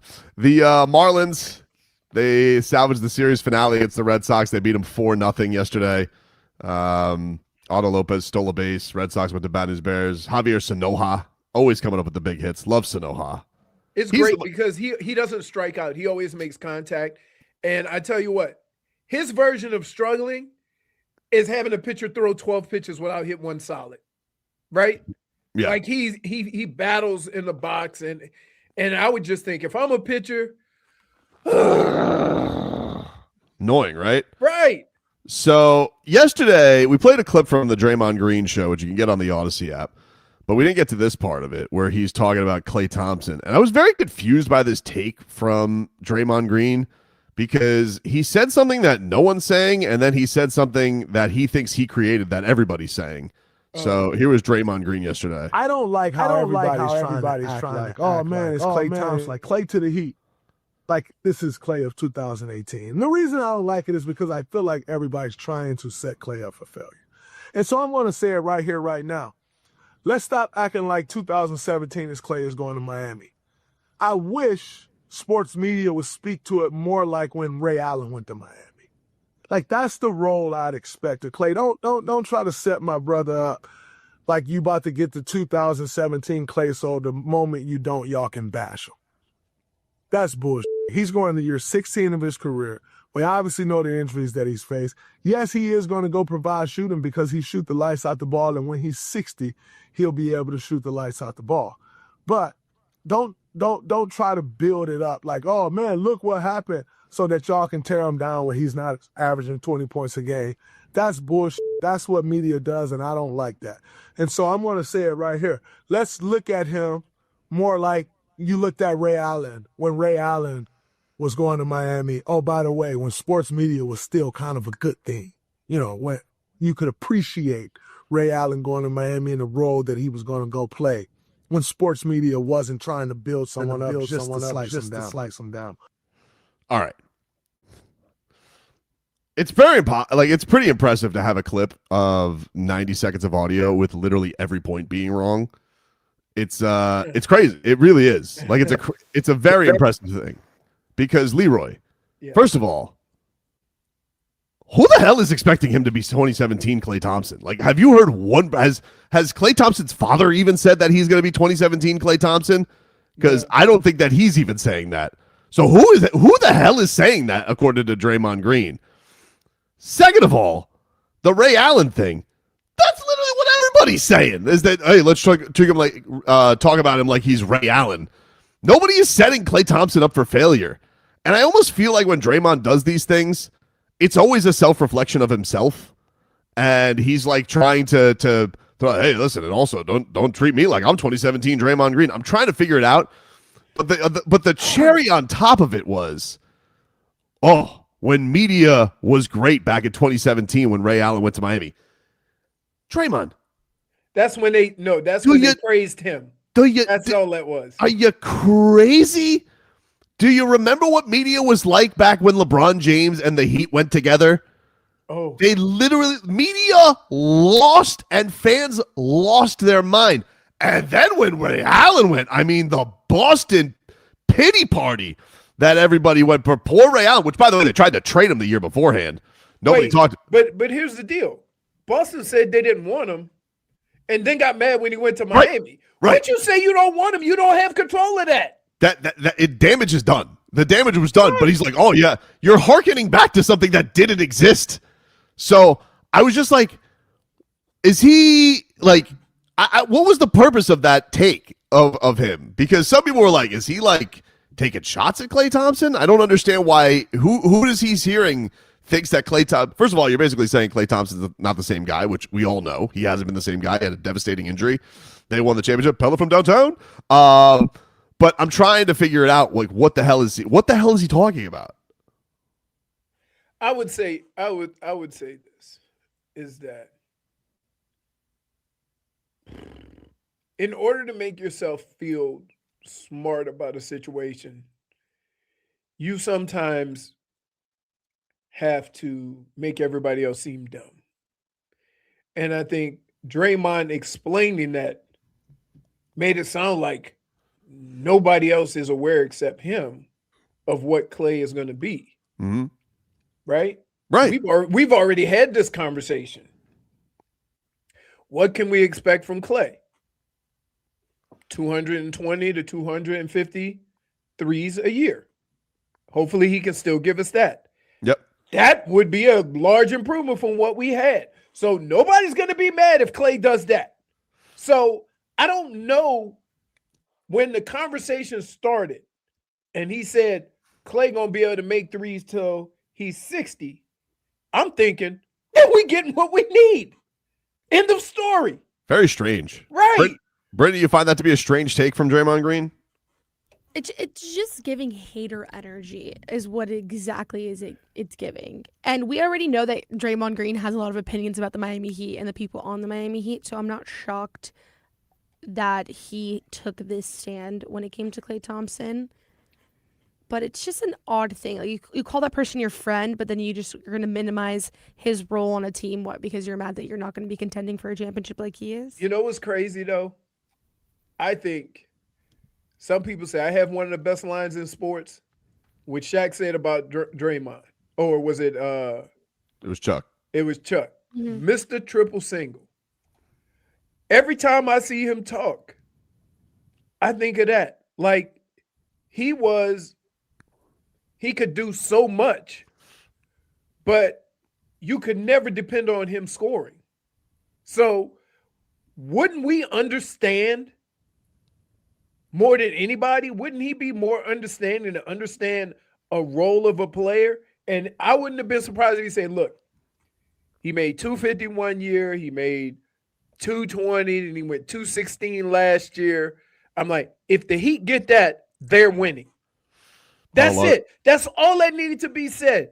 Like, of course, we're not going to get 37 and a quarter, Klay. The only thing difference between that and now is he can still shoot the ball. You got to be careful with his minutes. And he's not as good of a defender. That's it. We know this. So, like, mind your own business. How about that? Grown folks talking. Speaking of Heat business. Like, we know what we getting. Don't tell us what we getting. We know. And you insinuated what we getting. Still shoot the lights out. Gonna be able to shoot the lights out. Sound like we winning. Woo! Hey, Pelle Larsson is starting to get it going, dude. 8 straight points for Swedish Swish. We got a Bombski. We're getting to the line. A fast break bucket. It's all working for us now. Listen, early jitters in Helsinki are now gone and wiped away. Finland's in trouble. They just called timeout. That's a Pelle Larsson run by himself. Wow. Dangerous. You don't want Pelle Larsson feeling it, Leroy. That's what they say. You do not want Pelle Larsson feeling it. Brittany, that is what they say. Is that what they say or is that what you say? People say that. People. Why did I hear a little Leroy? Oh, and me. Sorry, I'm trying to figure out what's going on with StreamYard and everything. I know. So periodically we get echo. It's doing that weird thing again. I mean, like it feels like it's only, I guess maybe we just can't play sound off of here. Or if we do, we just got to like mute the home computer when we do it. Right. I'm collecting evidence is what I'm trying to collect receipts and evidence. I like that. I like that. I had to do that back in the day. Listen, Brittany, back in the day, they didn't even believe me the wireless didn't work. They're like, it works. I'm like, okay, why would I lie? Exactly my point. So I'm just collecting receipts is all. We'll take a break here on the program. Canes getting a lot of love. Too much love? Back after this.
Welcome back, you rascals. Tobin and Leroy here with you on FM 104.3 WQAM. Take you guys up until 2 here on the program. All right, halftime from Helsinki. Sweden is up on Finland 44-41. All that, and they only got a 3-point lead? What do you mean all that? What does that mean? You said Pelle just scored the last 8. Dude, Pelle's heating up. I don't really know. I feel like I've been clear on this, but maybe I'm not. Brittany, maybe I'm not clear on this. Who would you say is like a pretty good racer in F1, and then give me a real underdog? So currently it would be like Mercedes, whether like it would be Kimi Antonelli, and then an underdog would be somebody who is on like V-carb. So imagine V-carb having a 1-lap lead on Antonelli right now. Like that would be wild. That's Sweden right now. They're the underdog, Leroy. They're on the road, and you're scoffing at them having a lead. Oh, Sweden's the underdog. Yes. Oh, all right. I'm so disappointed. You made it sound like Sweden was going to blow them out. Dude, I did not say that, and I didn't say that. I told you they have the toughest test of the qualifiers. They're going into the teeth of they're not as good? What? They're not. They haven't done anything internationally. That's why Pelle Larsson, what he's doing, is such a big deal. I'm disappointed in you, dude. Sometimes I think you're trolling me. It's World Cup qualifiers. Yeah. I'm sorry. Is winning a cup of the world not impressive to you? Would you like to be a cup of the universe? I would like to watch the Cup of the World. I would not like to watch the qualifier for Cup of the World. That's like watching preseason football. It's disappointing. Maggie say, yeah, it's the miracle on ice, dude. Come on. It's crazy. Oh, they're only up by 3, and Pelle Larsson had a 9-0 run by himself? Yeah, he did. Oh, sorry. Leroy, it just, whatever. How successful can you be if Pelle's your best player? If you beat Finland and you qualify for the World Cup for the first time in your nation's history, that's not impressive to you? So they've never qualified for the World Cup? No, dude, it's Sweden. They're hockey players.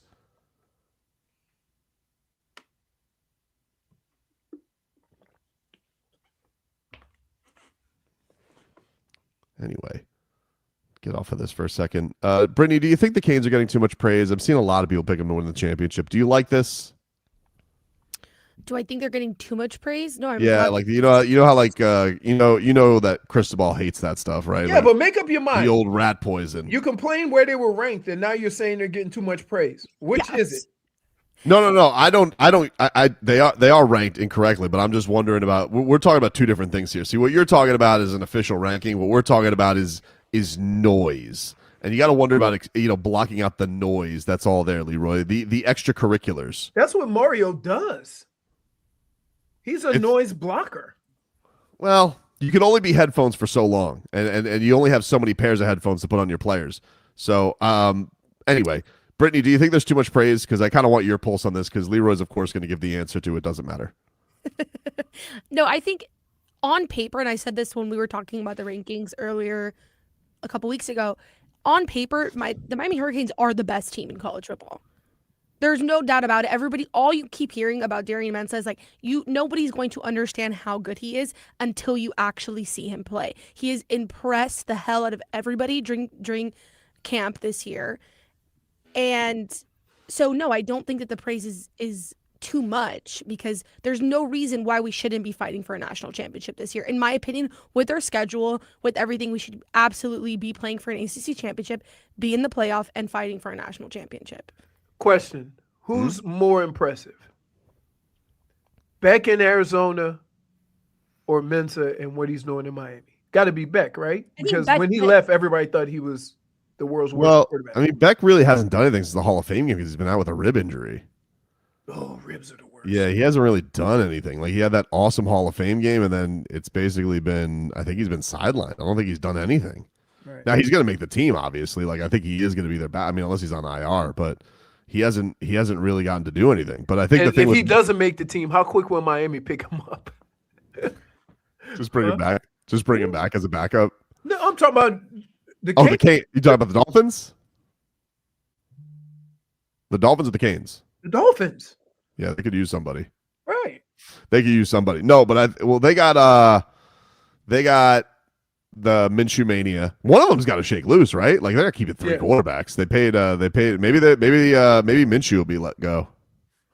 So, and I mean, do you want one of those?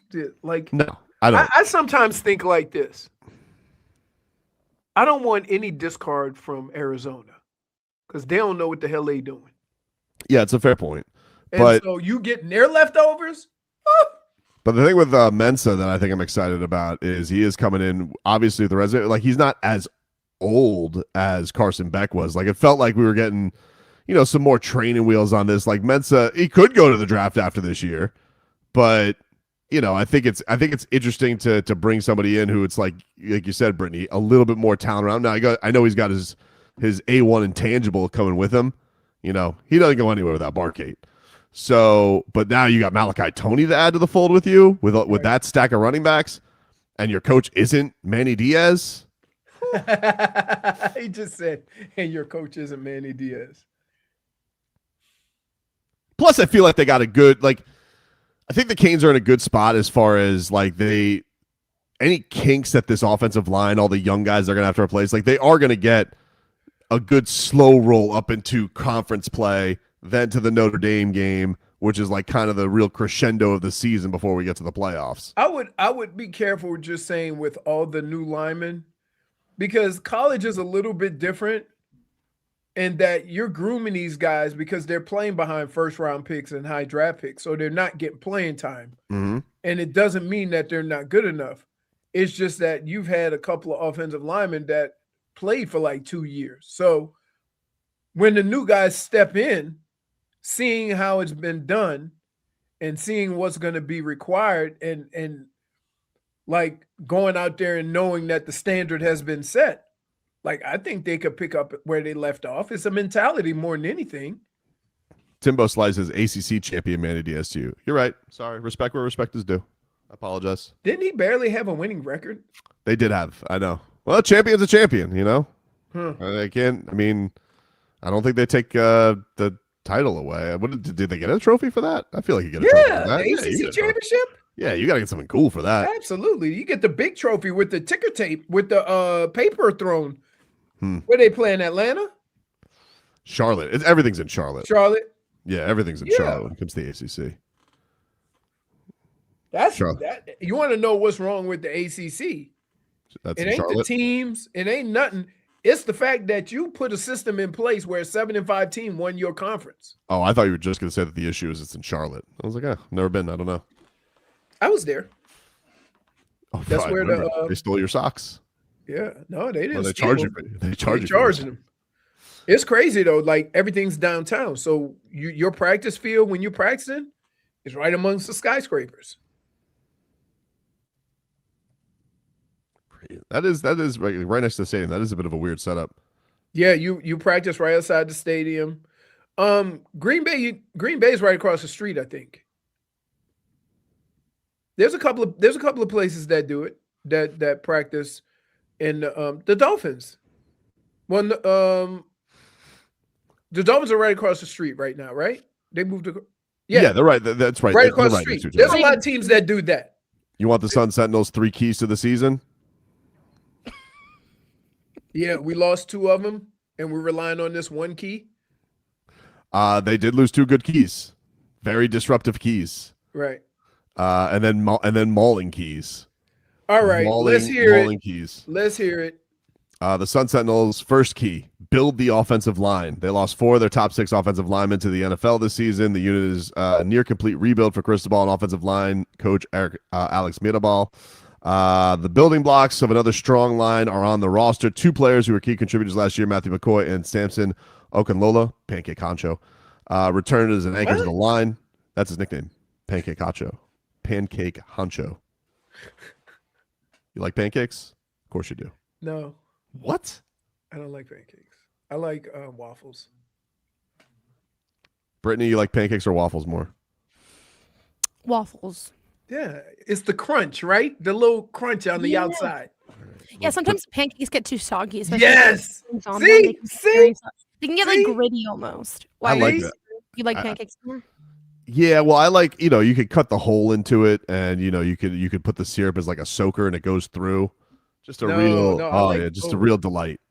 Now I do understand that you could go to a situation where the waffles have like little pools of syrup all over. Yes.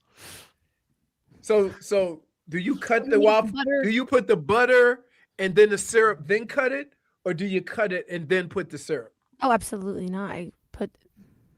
You put the butter inside the little holes, so every bite has a little thing. And then you pour the syrup, or do you cut it and then add syrup? No. Because I don't want too much syrup. All right, whatever, dude. He's not the waffle honcho, okay? I'm sorry. Although a waffle block sounds kind of cool. Nobody's ever gone that route. Anyway, there's talent on the roster to fill the branding spots. Cantwell, Max Buchanan, Ben Congdon, SJ, I don't know how to say your last name, dog. And Ryan Rodriguez will be the other ones that have the ability to play. Rodriguez is the center. Yep. Key number 2, find the best playmakers. I would agree. The Hurricanes are not short on offensive weapons. The running back group and the wide receiver group have more depth and talent than any point during Cristobal's tenure. Mark Fletcher, Malachi Toney, Cooper Barkate, Marty Brown, Gerard Pringle, love Pringle, Vandravius Jacobs, Josh Moore, and Dalen Upshaw are some of the players that will make up the impressive group of skill players on the team. The coach shall be to find the best spot for all of them. There's a certain situation call for Fletcher's power or Pringle's shiftiness. I think it always calls for Mark Fletcher's power. Do you think that sometimes when you have too much talent, it makes it difficult to identify who's the best, or do you just run with the starters and then the other guys just fall in line? Because sometimes coaches try so hard to get everybody involved, right, that there's no continuity. I feel like it's a bigger problem at running back, right? Because it's like I was really surprised they kept everybody. Yeah, well, the thing about running back is like it's the easiest injury. It's the easiest position to get hurt quickly, right? So you do need to have a lot of depth. And the thing that's unique about these guys is they're all their own running back. Like you don't have guys so everybody has a certain unique skill set. And that makes it, hey, a guy for this, a guy for that. My problem is that if you start thinking about when to go with this guy or that guy, sometimes you end up missing out. So do you have a starter and then you have guys to spell him, right? Or are you just going to rotate them? Their final key, don't trip it up. That's a great is basically the Sun Sentinels' last key, don't lose. The Hurricanes' playoff success last season nearly did not happen because of mid-season losses to Louisville and SMU. Nearly it doomed the season. The 2 losses against underdog opponents cost Miami a chance at its first ACC title and nearly kept Miami out of the playoffs. The Hurricanes will almost certainly be favorites in all their games except the road game at Notre Dame. The schedule is favorable, but Miami needs to avoid a mid-season stumble. I would agree with that. Yeah. I think we all look at this season last year and look at the success they ended up having. But we forget, because they were able to turn it around, some of the missteps that should have never happened. Friday night at Wake Forest, sneaky, scary, Brittany?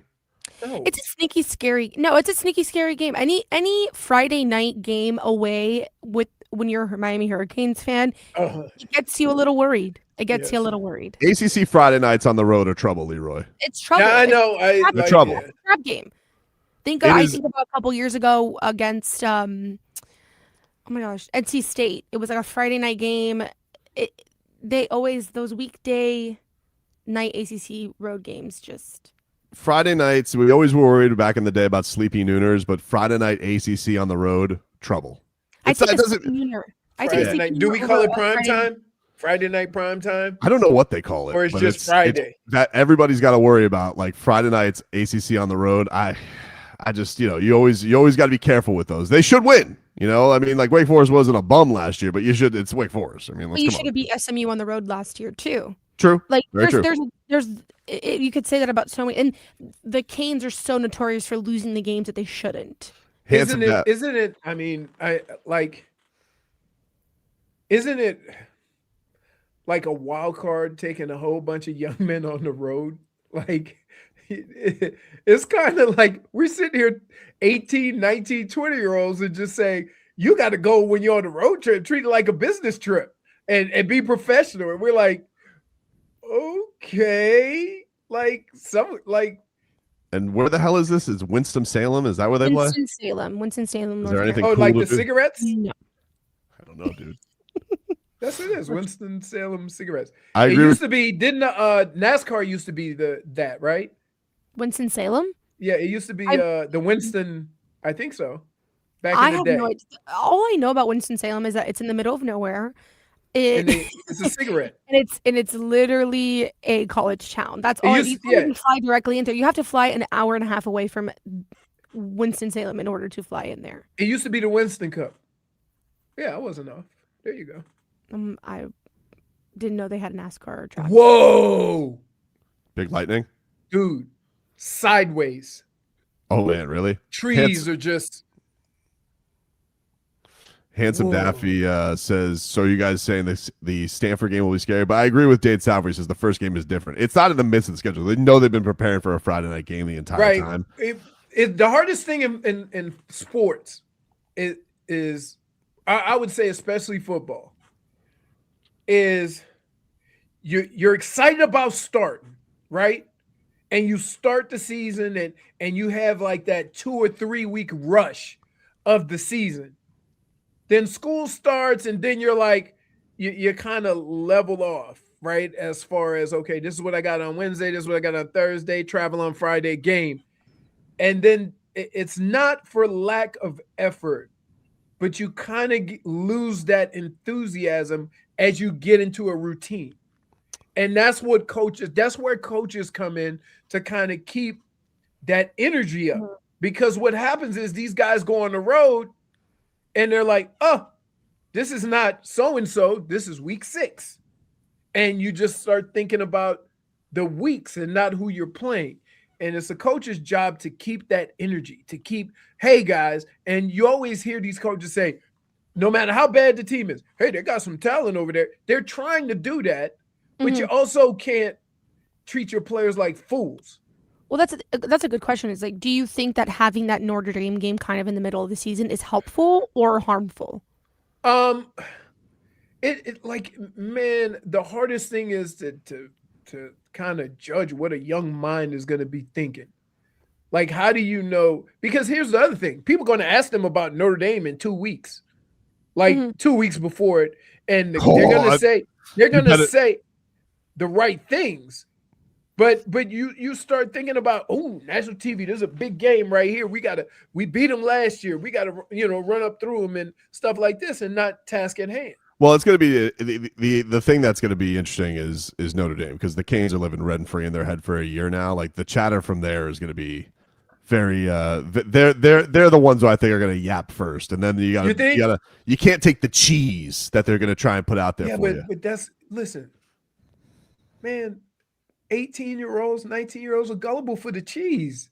Like, you fall for it all the time because, like, when you're young, you think you have to respond to seem tough. You think you have to respond a certain way. That's why so many people out there getting their ass kicked, because they think they got to respond with toughness, knowing they can't fight. Yeah, but I agree with Trevor. Who says Mario's not going to let them look ahead. If anybody even tries, I know. Again, I know, and I said that, and Mario has done an excellent job. But he did that last year too. Yeah, he did that the year before when they threw them passes and lost that comeback, right? Like, and I'm not putting this on. I'm just saying that when you get into the monotony of football, right? So you go school, practice, Wednesday, Thursday, big practice, Friday, travel, Saturday, game, right? You still have to pay attention to the Tuesday, Wednesday practices, or the Wednesday, Thursday practices, simply because, like, you're game planning. And if you don't pay attention to that, you go into a game not fully prepared. It's like, I cannot tell you how many times on a Monday or a Tuesday night, me and my teammates collectively said, who do we have this week? And we say somebody like Purdue. No, let's go do Quarter Bill Wednesday. What I think Right? the thing is, like, the coach can do the best what they can. Right. To look ahead, but They're in their killing minds, you don't think that they're all thinking about that November game against Notre Dame. You know what? To be honest with you, no. Like once you get into it, like it's very easy. People that bring it up probably make them think about it more than they would think about it, right? So they're answering questions about the game in 2 weeks, and the coaches will usually throw out there, we ain't thinking about next week. They'll put something out there. You remember how Bill Belichick used to say something, and everybody that interviewed said the same crap? Yep. Well, coaches do that. Coaches put out the team message for this situation. And Mario has been good at that. They all have been staying true to the work, to being physical and stuff like that. But I'm telling you, the hardest thing when you first, keep in mind, the first time they're in college, the first time they're on their own, the first time, right? Like some of them, you have to stay in the dorm for 2 years, right? Then you get to stay in an apartment. First time in an apartment.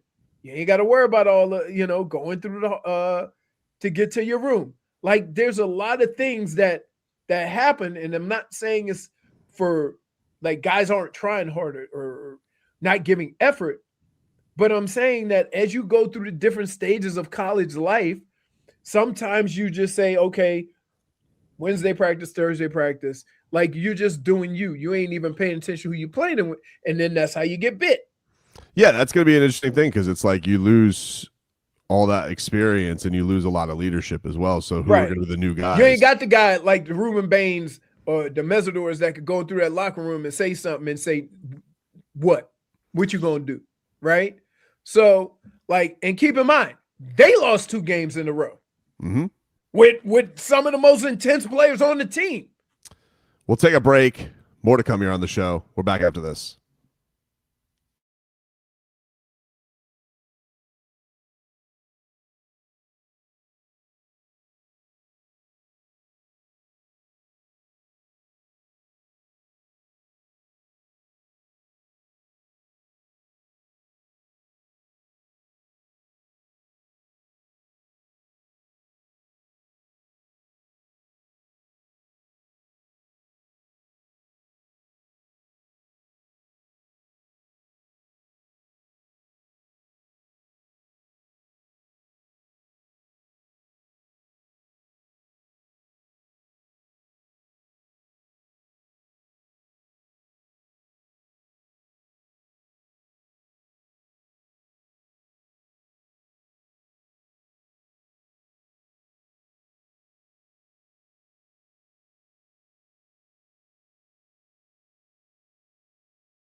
All right. Welcome back, everybody. Tobin and Leroy here with you on FM 104.3 WQAM. Oh, hello, Jennifer. Hello, Tobin. How are you locked into this Sweden-Finland game like me? So locked in. Wow, exciting. Very exciting. I'm really happy for you. You seem to be very much enjoying this. Well, I was enjoying it, to be honest with you, to be truthful with it. Leroy. Pelle Larsson right to the rack. He has 16 points. 5 of 11 from the field. But the Swedes trail right now, 56-51. Number 13's been cooking for Finland right now. Outside of Larry Market, who's done nothing but fall over and whine like a baby. So we got to keep an eye on Pelle right now because he's gonna have to lead it into lead a little comeback here. But he's already done it once. All right, there's still plenty of time. Third quarter, 3 minutes left, and as we say in Swedish, all right, the yellow and blue will rise again. So just stay tuned. They already have you saying things. Yep. Powerful. Truly powerful stuff. I really think that, Brittany, I think Finland hates Pelle Larsson because he really is he is all over the place.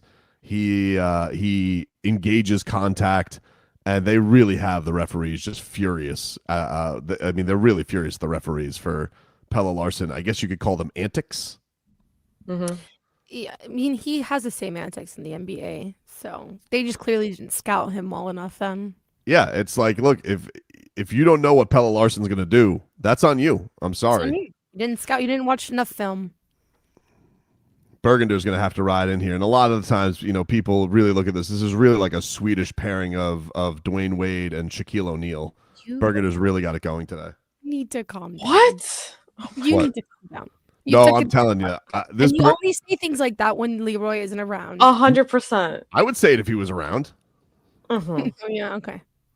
Man, 13's been he's been cooking for Finland. He's been doing it all by himself. Very impressive. Very impressive. Let's hope that Pelle can bounce back. Lead the charge. Pelle. He's got time. And he's not in foul trouble anymore? No, he's been all right. He's settled in after the first quarter. First quarter, he had some turnovers. I mean, they're guarding him crazy, because he's their number one option. But Pelle's like, look, if you're going to guard me, I'm going to give it to Simon. And Simon Bergender, one thing you don't want to do is leave him in the paint open because he's basically Swedish Shaq. So I'm telling you. Shaq, Swedish D-Wade, 2006 championship, baby. Exactly, dude. See, now you're on board, Leroy. I love your attitude, dude. I love your attitude. I'm so far from being on board. I am so happy. I'm just telling everybody right now, Leroy is not on board. You're on board. You could try and not be on board, but guess what, dude? You're on the pontoon boat with me. Grab a koozie and grab a brew. I'm in a tough spot. Because if I play your game, I'm on board. And if I don't, are you even interested in the show? I am interested in the show. No. You say that to me. I am interested in the show. No. I say you say it about me. Mm-hmm. You see what I'm saying? So I think you're interested. Win. I think you're interested. I just, I wish I don't think you've given us a choice. Right. It was called. He continues. And he said that he wasn't going to do that. You remember when he told me that he wasn't going to do that? Timeout, Finland. Pelle Larsson on the run, up to 18 points. Does this mean they qualify for the World Cup? I think they got to win both games. So if they win one, if they don't win, do they still have a chance or no? Yes, it just depends on how the rest of the results bear out. But they got to win. But this is one they got to win. But if they win, then they got a monster coming up on Sunday in France. But it's at home. It's in Sweden. Look, I'm no Swedish basketball historian. It may be the biggest game in Swedish history. Then why are you making us become Swedish? It's someone mentioned Stockholm syndrome earlier, and I think that's what we got. Yeah. He's like polluting our brain, you guys. Is this where Stockholm syndrome came from? Did it come from Sweden? I don't believe that's I thought Stockholm syndrome was something about. It's like falling in love with your kidnapper. Yes, right. It's about having. But was it a Swedish kidnapper? Never thought about that. Oh my God! What? Can you please stop? I feel like if I said it's Euro basketball terrorism. Like you're forcing it on us. See, listen, I would never kidnap anybody, but if I did, I feel like it'd be nice. What? You'd offer them snacks? Yeah, you ever see like those bumbling fools who accidentally kidnap somebody in a movie, but they offer sandwiches? I feel like that's how I would be. So it. Okay. Yeah, so it originates from a 1973 bank robbery in Stockholm, Sweden, where hostages developed a strange emotional bond with their captors. That's exactly what we have, you guys. What's that show where they all dressed up in red and didn't show their faces? Oh, Heist, right? Money Heist? Oh, that's what's like. Remember, it got to the point where everybody was complaining about them stealing all the money, but then all the fans and all the people, the cities, got around them. I never saw it. Leroy didn't listen to a single second of that. I was lukewarm. I'm just glad we're doing history lessons here, man. It's important. No, we're not. So if you're going to watch that, let me see. Teaching. Oh, you think you're going to watch something and you're going to be more engaged? He's going to watch golf. What are you going to watch, Leroy? I'm just following the leaderboard. That's it. Hey, guess what, dude? Swedish chef. Guess what's on the menu, Larry Markkinen? And one. He just fed Larry Markkinen a little and one. Pelle Larsson's the best player on the court right now. He just took an all-star to the rack and whoop, whoop, whoop, whoop, whoop, on skates, Leroy. He's averaging 18. I put it up. Okay. Great. Wow. This is so good. What a time we're having today, huh? Can I just tell you? By the way, Sweden. I feel like Friday. Guess what just happened? Guess what just happened? What? Sweden's back on top. Oh, so they were down? Back on top. They were down, yeah. Can I just say something? Shot. Will this game be over before our show ends? Yes, for sure. We got like an hour left. Yeah, we got maybe. Okay. Maybe. Third if quarter's Sweden does not win, Hmm? I'm telling you right now, I'm getting up and I'm leaving because of all this propaganda you gave us about Sweden. Why? Because it's a waste of time. They're not even that good. Okay, so first of all, I'm not here for Sweden. I'm here for Pelle, but I'm going to support his guys because that's just what a good person does. Second of all, he has 21 points through 3 quarters. Okay. He's killing them. He's the only NBA player on their team. Okay, but he just fed an all-star and Larry Markkinen buckets, and you're just dismissing it like he just did it to Hans out in Finland. Bucket. Did you not hear the part where I said he had 21 through 3 quarters? Yeah. Are you just like, whatever? They're the underdog. They went into Leroy. They went into the wolves' cave here. Okay, this is the equivalent to you bragging about somebody hitting 2 home runs in Double-A. It's not though, dude. It's not. Really? I don't know what to So you're telling me if you watched an international game and it was Shohei versus Ayuri Perez, that's not elite versus elite? No. What I'm saying is this. What are the circumstances in which they are facing each other? Call it the World Baseball Classic. Yeah, I'd watch that. Okay. This is the same thing. No, it's the qualifier. You have to qualify for the World Baseball Classic. Yeah, we ain't watching the qualifiers. Oh, my God. Did anybody ever watch a qualifying baseball game for the world? Did you watch the qualifying for FIFA World Cup? No, but nobody plays for the Heat. See, what kind of question is that? You can't win. This is why I'm telling you. You can't win. You can't like, win. do I watch Messi's games when Argentina is playing? Yeah. No. Exactly. You want to know why? When he plays down here. You How many wanna know- games have you seen? Stop. I've seen like 8. So the U.S. doesn't have to. Do the U.S. qualify for this? Like, are they playing? I think there's certain countries that automatically qualify based on what you've done. U.S. won the Olympic gold. I doubt they have to qualify. Right. Yeah, okay. FIBA probably is like, yeah, you guys are in. And so, if the U.S. had to qualify, Mm-hmm. would you watch the qualifying games of the United Oh, 100%. Absolutely. Especially Eric Spoelstra coaching. How about Yeah. Leroy? I'm going to be all in next year. No. Look at him. He's the dismisser. No, I'm not. So when is this World Cup taking place? Next year in Qatar. In Is the it Qatar summertime? or Qatar? I don't know. Either You one don't know would when be it's fun. happening? It's next summer. Oh, okay, next summer. Next summer. That's when Spo suits up for the first time, and that's when there are no friends. But he'll be, him and Pelle and Giannis. They'll all be high off championships, so it doesn't matter. Oh my! They'd be like, "Oh, look at Eric Spoelstra. Why does he look so high on the sideline? Oh, championship. That's why."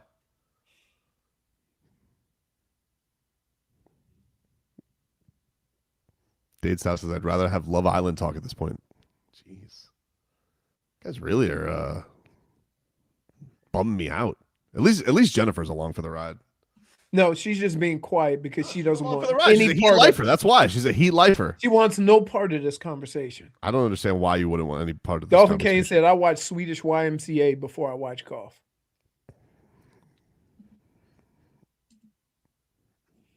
J Fig Switzerland. That headband though. Looks good, right? See, you didn't even get it. You didn't care. She just egged you on, just threw you a little biscuit. Yeah. Hey. I think we should get Berger. What do you think we should bring Berger into camp? I like him, man. Maybe forget Nick Richards. This guy's a center with some touch. Could be Swedish Joker. Who knows? You have issues. I do. Genuinely. All right, I promise that I won't be as bad next hour. Okay, I promise I won't be as bad next hour. I'm just you guys clearly. We're just playing the numbers here. You've been 3 hours in. It's okay. As you change it for the last hour. The first second of this show, it was intense. If you guys don't want to hear any more about Pelle Larsson, you started the show and then called me to. I told before you guys. I knew what was coming. I told you guys, and everybody said, "Oh, look at the dismissal. Look at this." Now, 3 hours later, what are we talking about? Okay, all right. So if you guys. I just want to make it clear that you can give us updates on what Pelle Larsson's doing and if Sweden is winning and if they lose. It's the extra. Great. It's the fact that you said that two people were Dwayne Wade and Shaq, and then now you just called somebody the Swedish Jokic. It's a little bit much. That's all. I told you. See, I know if you let him in, this is where it goes. So you cut it off right away. I'm not a bear, dude. Like, you don't have to just not give me snacks. I know how to behave. No, you don't. I know how to behave. I know how to behave. All right, I won't talk about Sweden next hour. Sorry. Back after this.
Welcome back, you rascals. Tobin and Leroy here with you on FM 104.3 WQAM. Take you guys up until 2 here on the program. We'll play a little Goosies, No Goosies later on this hour. Give you a weather update brought to us by Tornado Roofing and Contracting. Protect your home before the next storm. Get your free roof and window estimate today. Call 954-968-8155. Leroy, what's outside your windowplex right now? Rain. It's mostly cloudy. Thunderstorm just came through. It's still a little rain. I don't see any sun, so I don't know if it's just over me, but that's Florida. Yeah. Florida, it could be pouring at my house. I get to 595 and it hasn't rained a drop. So welcome to Florida. Be careful out there because when it started pouring, it was going sideways. Stay hydrated, champ. Yep. 91 degrees in Miami right now. And it feels like 92. So yeah, it's got it. Once it rains, it kind of lowers that feels like. Also, but when it dries out and the sun comes back out, then that feel like goes way up because now you're in a sauna. Yep. Soupy, dude. Soupy. Let's get to headlines. And those are brought to you by Doral Hyundai. In Miami, you go to the beach for a little solcito. And when you want a low price, you save with your Pricito. Save now with your Pricito at Doral Hyundai. Marlins, they win yesterday 4-0 over the Red Sox. So we're able to salvage the series finale yesterday.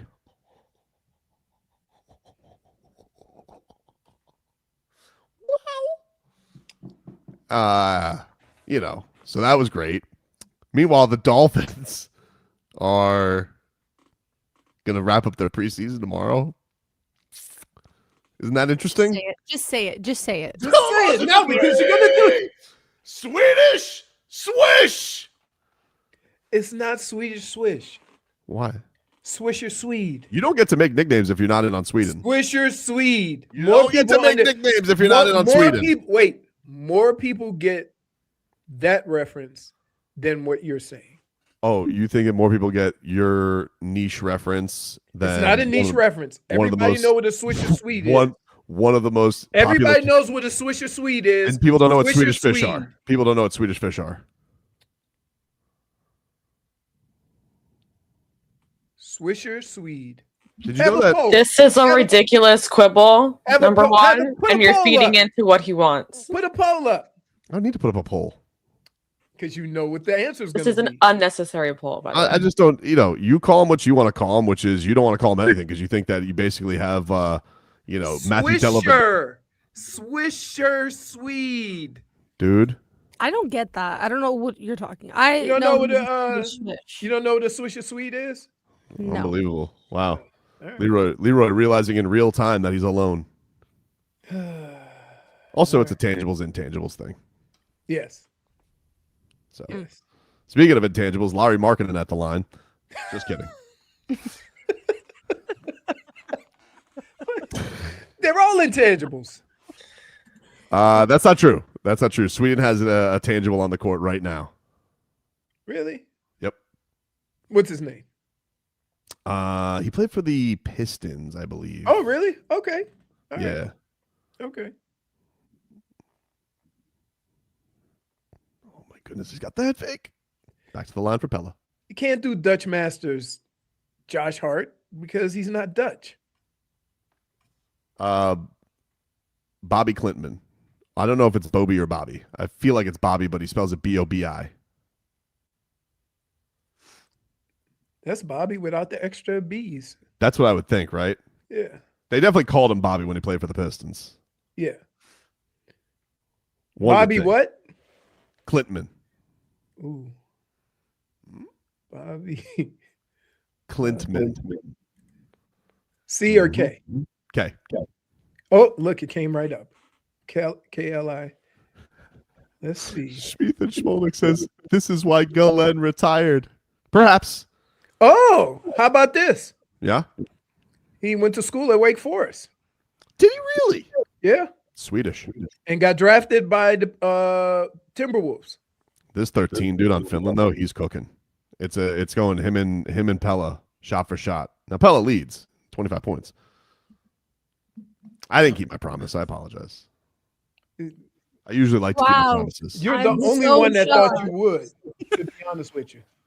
I really thought I was going to try, but then like Pelle started dropping more buckets. You know, he just doesn't stop scoring. Right. Every game that he plays, he drops 30 for Sweden. It's just very impressive. Cam Skattebo started a fight yesterday in practice. He slid, and Javon Holland was really pissed because he tried to take out his knees, I guess. How do you take out the knees on a Hobbit? Well, no, the Hobbit was taking out the knees. Oh, so yeah. They don't like the DBs don't like that? No, because here, we're thudding, right? There's no need to slide. We're not tackling. Right. So why would you slide, and that'll risk more injury when he can't hit you anyway? Yeah, that would annoy me. Well, Skattebo, he's just causing a ruckus, which is what a Skattebo does. You think he's going to make it through the season this year, or he's going to get banged up? Dude, I learned a long time ago, you got to play how you play. If he doesn't play the way he plays, then he's not going to be as effective. With what? Nothing. I was listening. I was listening. Play how you got to play. No complete thought is ever going to finish on this show with this game still on. I mean, listen, they're on the verge, Jennifer. We're halfway through the fourth. They're on the verge. Oh my god! I don't think you realize we're watching international history. Timbo Slicer didn't answer the question. I don't know, dude. I don't know if he. I'm just saying that if he should put himself in harm's way like that and get a little cuckoo for Cocoa Puffs, then that's how you got to go out. But you got to play how you play. He plays the crash. Cam Skattebo, right. That's how he plays. There's been guys who play. I played that way because I couldn't run away from nobody. The one thing you can respect about Skattebo is he's not going to change for anybody because even during rehab, he's doing backflips. Wait, he responded. No, boom, done. And how? And let me ask you this, Timbo Slice, how would you enjoy the show if I said no, boom, done? Tobin would be like, "That's it, dude." I would say that. Show. Actually, I mean, listen, it's an efficient answer. That is just the question I asked, but I appreciate it. You want to know why? Don't you want to know why I feel that way? Yeah, absolutely. Okay. Especially as a former NFL running back. You gotta play the way you play. That's the problem. Does anybody know how Tua plays? No. He's trying to play to appease everybody around him instead of just playing football like Tua. Well, I want Cam Skattebo to play. I want him to get through this. I don't want him to be done and get through 4 weeks and be too much. It's fun when Skattebo plays. He can be physical. He just has to learn how to do it safely. You got to learn how to take angles. First of all, buddy, you weigh 205. You're not winning against 250. What you have to do is don't take 250 on. Take an angle. You get close to somebody that's coming in to rip your head off. You kind of cut a little bit so he hits you grazing or whatever. You just don't take hits head on. Like not for nothing. Nobody on that field is going to think you're any more or less tougher if you keep knocking yourself out. You think I think the Dolphins could use somebody like that too. Like they need like a physical running back. I don't think none of these running backs have really shined outside of Achane. Well, I thought they'd have. And I think one of the things that makes him so effective, his explosiveness through the hole. Mm-hmm. That even though he's running inside, he still does it at a speed in which it makes it hard to get direct contact. These other guys kind of where they can run and they can hit the hole. Once you figure out how to read blocks and stuff, you can hit it faster. Like they have to use the scheme. Achane can use his speed. So he can use his speed and not necessarily go off of a block and still get through an opening. They have to be more creative. So that means you have to know. I had to understand every blocking scheme because I was not Robert Smith. Right. So I had to learn how to anticipate, take the right hole and go that route. And it worked. You know, you just sometimes it takes a while. Sometimes guys pick it up really quick. but you'll know right away. And they'll say something like, wow, he looks like he's really hitting that hole or something like that. When in actuality, he's just more prepared for that. Do you feel like tomorrow the biggest role that's we're going to learn is going to be backup quarterback? Like, or do you think they might just dice all these guys and pick somebody up off the waiver wire? Can I just tell you? I'm gonna say this, and this is not a knock on the guys that they have. Mm-hmm. Your backup quarterback isn't on this team. I think you might be right. Now, I will say this. The backup quarterback role is not as important as it was in years past. Because cooked is cooked? Huh? Because, like, you're just cooked either way? No, because I think Malik does a better job of both protecting himself and being able to escape those devastating hits. That's fair. It's not like Tua where you knew he was going to play. Right. And so from that standpoint, like in years past, you knew, and we would get to the point every year where we'd say this. How could you think Tua was going to make it through the whole season and we have this at backup quarterback? Crazy, dude. Right? Yeah. So I think now you won't say that for a number of reasons, but mostly I think Malik Willis has a greater chance of making it through the season based on how he's built, how he protects the ball, how he protects his body, and his ability to, like, he does seem like, look, when you watch Malik play, don't confuse a bad throw with a bad decision. Sometimes you make a good decision, just overthrow it or underthrow it, and that's why it gets in trouble. Yeah, he's made really good decisions this year. Really good preseason. Really good decisions. Just a couple of them were just bad throws. We'll take a break. More to come here on the show. Back after this.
Welcome back, everybody.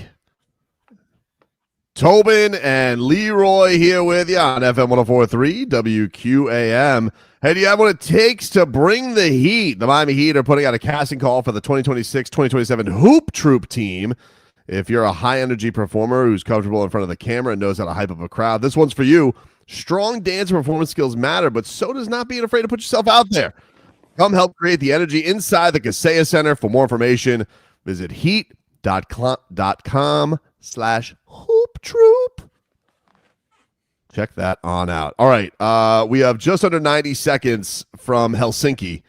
Sweden is up 80-76 right now, knocking on the doorstep of a huge upset for a World Cup qualifier. Pelle Larsson, 29 points for the game to lead all scorers, and we'll see if they can hold this puppy off as we close things and wind things down. But very thrilling, unbelievable. Good times. Do you think that there's going to be some trash talk from Gustav Forsling to Barkey? No. I don't know about that one, dude. Barkey loves his hoops. Barkey loves his hoops. They would have to remind him, your country's playing in a... Oh, I don't think you have to remind it. If there's one person in South Florida besides me watching this, I would venture to guess it's Alexander Barkov. I would like to place a wager on that. How the hell could we... I mean, like, what are you talking about? For the same reason you can say, I bet you he is. I'm telling you, he is. He loves basketball. Okay. He loves basketball. Okay. You know, he goes courtside. World Cup Qualifier? Dude, that ain't the NBA, dude. Dude goes FAU courtside multiple times a year. He loves hoops. That's because it's around the corner. All right. You always got... You know what you are, dude? Well, let me ask you something. Where's your Clydesdale and Davie? Because, like, saddle up and ride, caveat cowboy. It is. It's around the corner from his house. Like, what do? You going to the rodeo? What's your event? What's your event? You barrel jump? Tell me. Let me know. You hog tie? What's your favorite thing at the rodeo? Have I ever tried to put you in a tie? I don't like that. Then no. I don't like that. I don't hog tie. I don't like that either. I don't like that. It's not nice. It's not nice and it's uncouth. Now it is. It's uncouth. Bergender puts the Swedes up 4 with 42 seconds left. Dude, I'm going to tell you something right now. Sunday's going to be a movie if they pull this off. It's going to be incredible. I can't wait. Cannot wait. Unbelievable. And then tomorrow we got Tua. We're going to boo his ass. Oh, what a sports weekend. You can't wait. You're excited. I'm excited. I just needed to see him make a fool of himself. I know that sounds horrible. Yeah. And I'm truly a kind person, but not when it comes to him. The fact that you have to say it. You can feel how you want to feel. No, this is a no judgment zone. I just feel so vindicated. Do you want to so long, and everybody would just try to get me on the Tua train. And I know. I apologize. I was wrong. I apologize. I'll own it. You could boo me if you want to. I would never. I wanted Tua to work. I wanted him to work. He's just, he's an idiot. He just frustrates A me. respectful idiot, who for some reason, I think he's respectful. Now, I mean, he's not respectful to his body because he's just like, what's a good idea after throwing this interception? Throwing my head right into this guy's knee. He did that multiple times. Well, and I'm like, why? Because he doesn't know how to tackle. Does he know it's not like a giraffe? First of all, when you do that, right? You basically go in for the thigh. And a lot of guys think because they're tackling low, they get kneed. No, go on. Love it. Go ahead. No, nothing. 25 seconds left. Just say it. Tell us to the line. Chance to ice I'm it. just saying, when you tackle somebody low, you hit them in the thigh, not the knee. The Right, knee man. is hard. It hurts if you get kneed in the head. People that don't know how to tackle do that and get knocked out. Do you want him to, what would be the most satisfying thing? A fumbled snap, a pick six, getting sacked? What would be the most satisfying thing for you, Brittany? To be honest, Oh my gosh. Tua only has to be Tua. I need to see a sack. Ooh. I would love to see nothing more than him to fumble the snap and us recover for a touchdown. That would bring me the utmost joy. Truly. Will you be sitting down eating your chips if he fumbles the snap? Oh, for sure. Because remember how easy it is. It's so easy to fumble a snap as a quarterback. That's really bad. Like he's not, why does he do that so much? I don't, it's a crazy thing. And he would just be like, yeah, I don't do that all the time. Like, but you do. It's very strange. I need to see him stumble in the pocket and then throw it to absolutely nobody. Wow. I mean, do you think all right, we haven't thought about this. Is there a Dante Culpepper situation here? Like, could he have 5 touchdowns on the Dolphins' ass? Won't play long enough. Find 2 touchdowns on the Dolphins' ass? With the Miami Dolphins, anything is possible. That's the part that sucks. That's Because why we I say, also suck. as a We were team this terrible. year, you can't really be, as a fan of this team, you can't be really talking a whole bunch of trash about other teams. Like you saying, I can't wait until they play the Chargers. Oh, yes, you can. Oh, They're a better team. Well, here's the thing, though. Like that, and this may be a loser mindset, but it is what it is. Like the season is only going to be satisfied by petty victories because it's not going to be the number of victories. So you need to find little victories in the season. And so if you could find a way to make Mike McDaniel look like a moron, that would be great. I would take that today. If you told me that, like, hey, Tobes, you could win 2 games this year. If one of them could be against Mike McDaniel, I'm cool, baby. All right. I'm cool. I got If you you. told me today the Dolphins could be either 5-12 or 2-15, but one of those victories is guaranteed to be against that idiot Mike McDaniel, I'd take the 2-15. So question. Do you want them to be better because you want Malik to be good enough? Or I want would them you to be rather better. be so bad that they draft another quarterback? It depends. Which they like, would anyway. They would anyway because that's the way they've done things. Well, it depends how the year goes. I have to see. I have to see how he looks. I have to see how the year looks. What do they need? If he'd have to be really stinky for them to not give him a year 2. Like they Right. really do seem to believe in him. He'd have to be an absolute A1 bum. Right. And I don't think he's going to be an A1 bum. The secondary? Is this going to be one of those years where you put together the reasons as to why they lose and you're going to say, well, it wasn't because of this player, it wasn't because of this player and stuff like that? Because in years past, most of the time when you see your team not playing well, the first place you go is quarterback. Are you going to be a little bit, are we going to look at it totally different this year? Because we know there's so many shortcomings and depth issues on this team.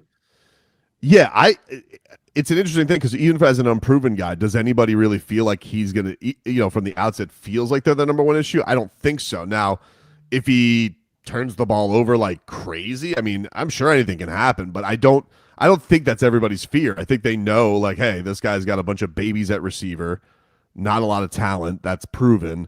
And then, I mean, the defense has got a lot of question marks right now, dude. I mean, I don't know what the hell they're going to bring to the table. Right. Although, look, there's been encouraging things like Chop Robinson having a nice camp. Correct. Maybe Chris Johnson is a find at cornerback.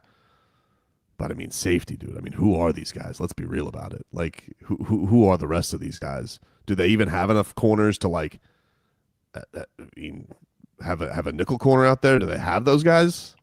Well, and one of the things I appreciate is that they're trying to build it from inside out, and they were willing to take the heat of not having a secondary, because the most important thing is you can get away with an average secondary if you have a strong front end. And so I think that's part of the reason why the secondary looks the way it looks, because you want to build from inside out. But a lot of these guys are so young that they might not they might not be there yet where they can put so much pressure on the quarterback. I think in order for this to be a success defensively, to be honest with you, if Chop ended up with double-digit sacks, that means that they're getting pressure inside and you're getting, he's turning the corner. Definitely. Yeah, that'd be huge. Offensively, it might not happen right away, but you have 3 young receivers and really a young quarterback. And I say young, I mean, because this is his first time where he's been given the reins right away. If you can, towards the end of the year, those guys kind of looking like they're on the same page, along with Achane, and mostly, like, first of all, who ever thought that the guy we would talk about the most struggling is Austin Jackson? Yeah, that's been weird. Right. That's been weird. Omar brought up the point in his column today. Is like he was wondering if his best years are behind him. If he's still hurt, still banged up. Yeah, like has he suffered too many? Has there been too much wear and tear on a big body? Here's what I would say: foot injuries with offensive linemen, right, is a tough thing because it's not like you're a little guy and you can kind of move around a little bit. You're also putting 300 plus pounds on that foot. So I don't know where he is as far as that is, but I'm a little surprised. And we've seen, like, I've watched portions of these games when the starting unit was out there that they were moving people. I also saw him struggle heavily with working together with strong defensive lines. And I'm talking about the Giants. Now, it wasn't the starters, but again, that's why they need to play games together. We'll take a break here on the program, play a little Goosies. No Goosies to close things out. Back after this.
Welcome back, everybody. Finland never knew what hit him, dude. I mean, they never knew what hit him today. 31 points for Swedish, Swish, Pelle Larsson. And Sweden defeats Finland in Helsinki. In Helsinki. They went into the Wolves' cave today, and they decided we're leader of the pack. Swedish Moose are singing today, boys and girls. What a day. All right, let's get to Goosies, no Goosies. From Moose to Goose. Jennifer, what do we have? Alrighty then.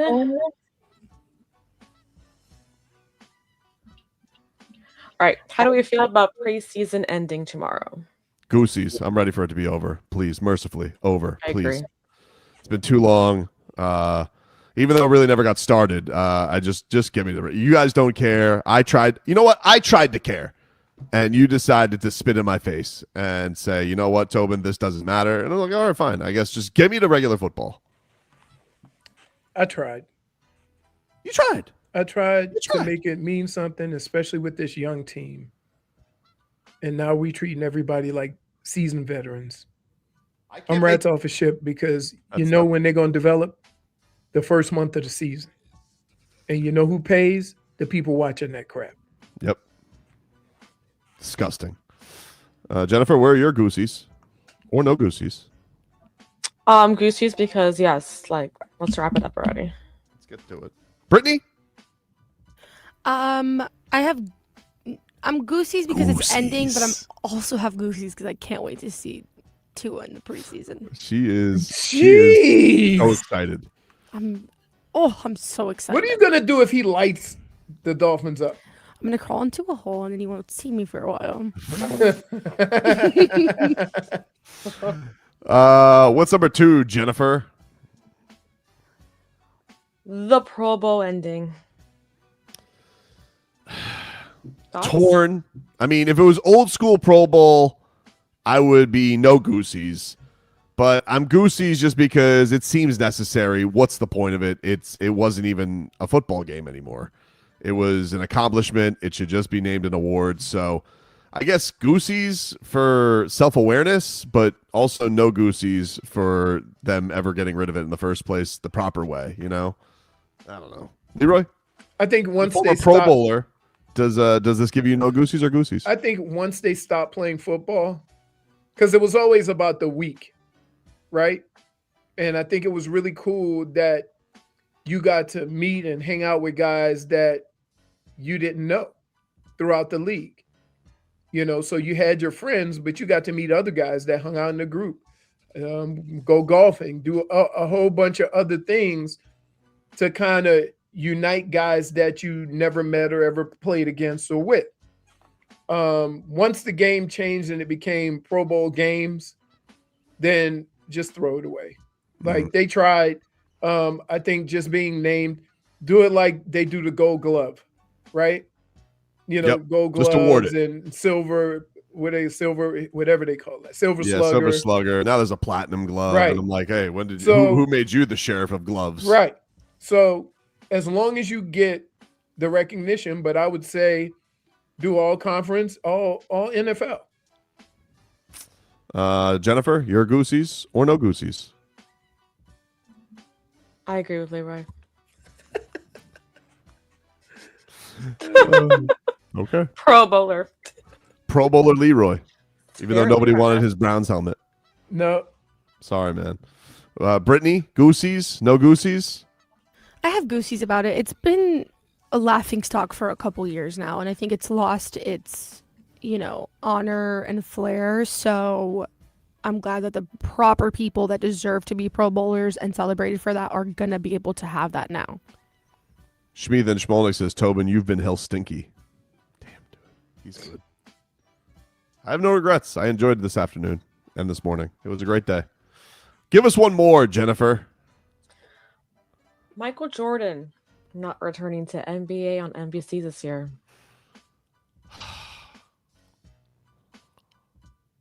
No Goosies. The idea, he never was on NBC. Like, right. They tricked us. They said, Oh, we're gonna have Michael Jordan as a special correspondent. No, you didn't. Tirico went up there one time. They sat down for one interview and they dragged it out all season. So why would I have any goosies for him not being back when he was never there? Right.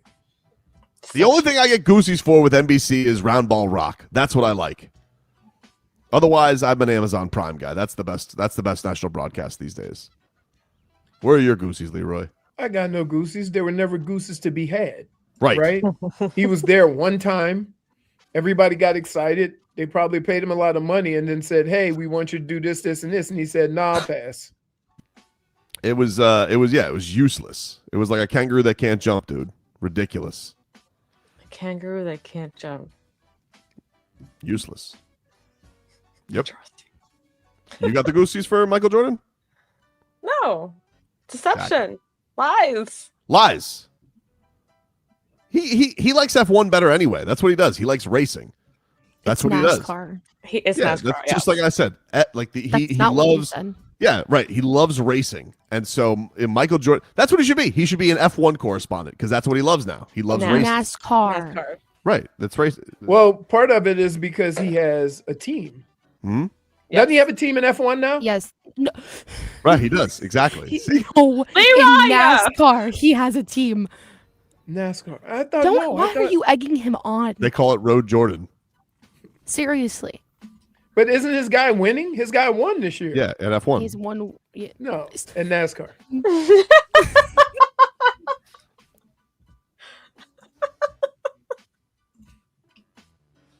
Goosies? No goosies, Brittany? Oh, no goosies, especially for you. No goosies. Done with your antics today. Yeah, alienated everybody today. Is this game over?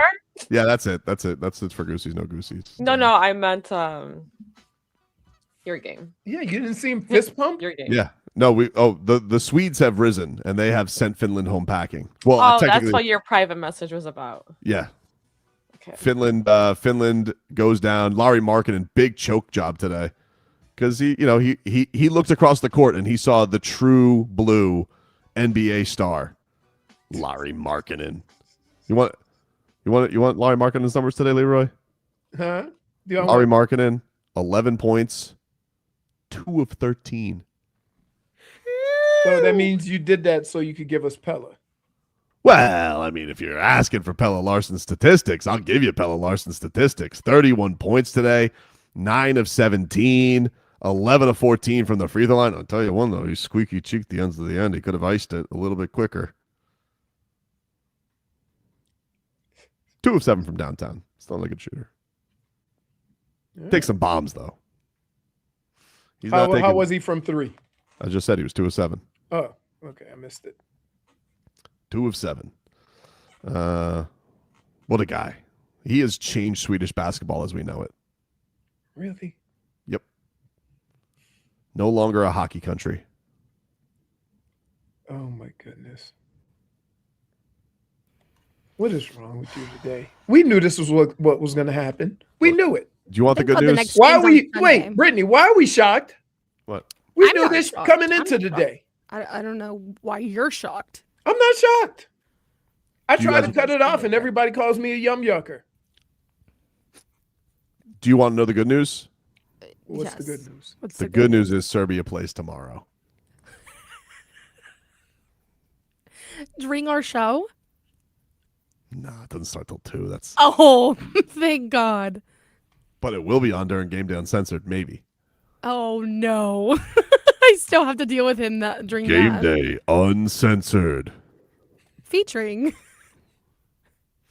Len's gonna be like, I'm unretiring. You didn't respect Gameday Uncensored. You talk Serbia. Oh man. Nikola Rozirovic wants to know, when does Serbia play? Tomorrow at 2:00. Rozirovic. Of course. So and we have more games to look forward to next week. No, not really. Monday. I believe Monday is Serbia, Italy. Well, I won't be here, so I'm saved. Good luck to you. I'll text you updates. Oh, I'm sure That's you the will. Heat showdown. That's Simone versus Jovic, dude. Oh, he's going to be even more insufferable. Yep. Is all I'm hearing. Schmeathan says, hey, Tobin, when does Serbia play? Tomorrow at 2, Schmeathan. 2 o'clock. Schmeathan. So I'll see you there on DAZN. Everybody have a great rest of your day. Yeah. Pelle Larsson, thank you for upholding Swedish pride. Free Ikea for life. You think they use Ikea in Sweden? I have no idea. Maybe they just call it Arkea. You're done. Bye now. Whatever, dude. You take a mongoose out of the jungle and put it in the forest. It's a ferret.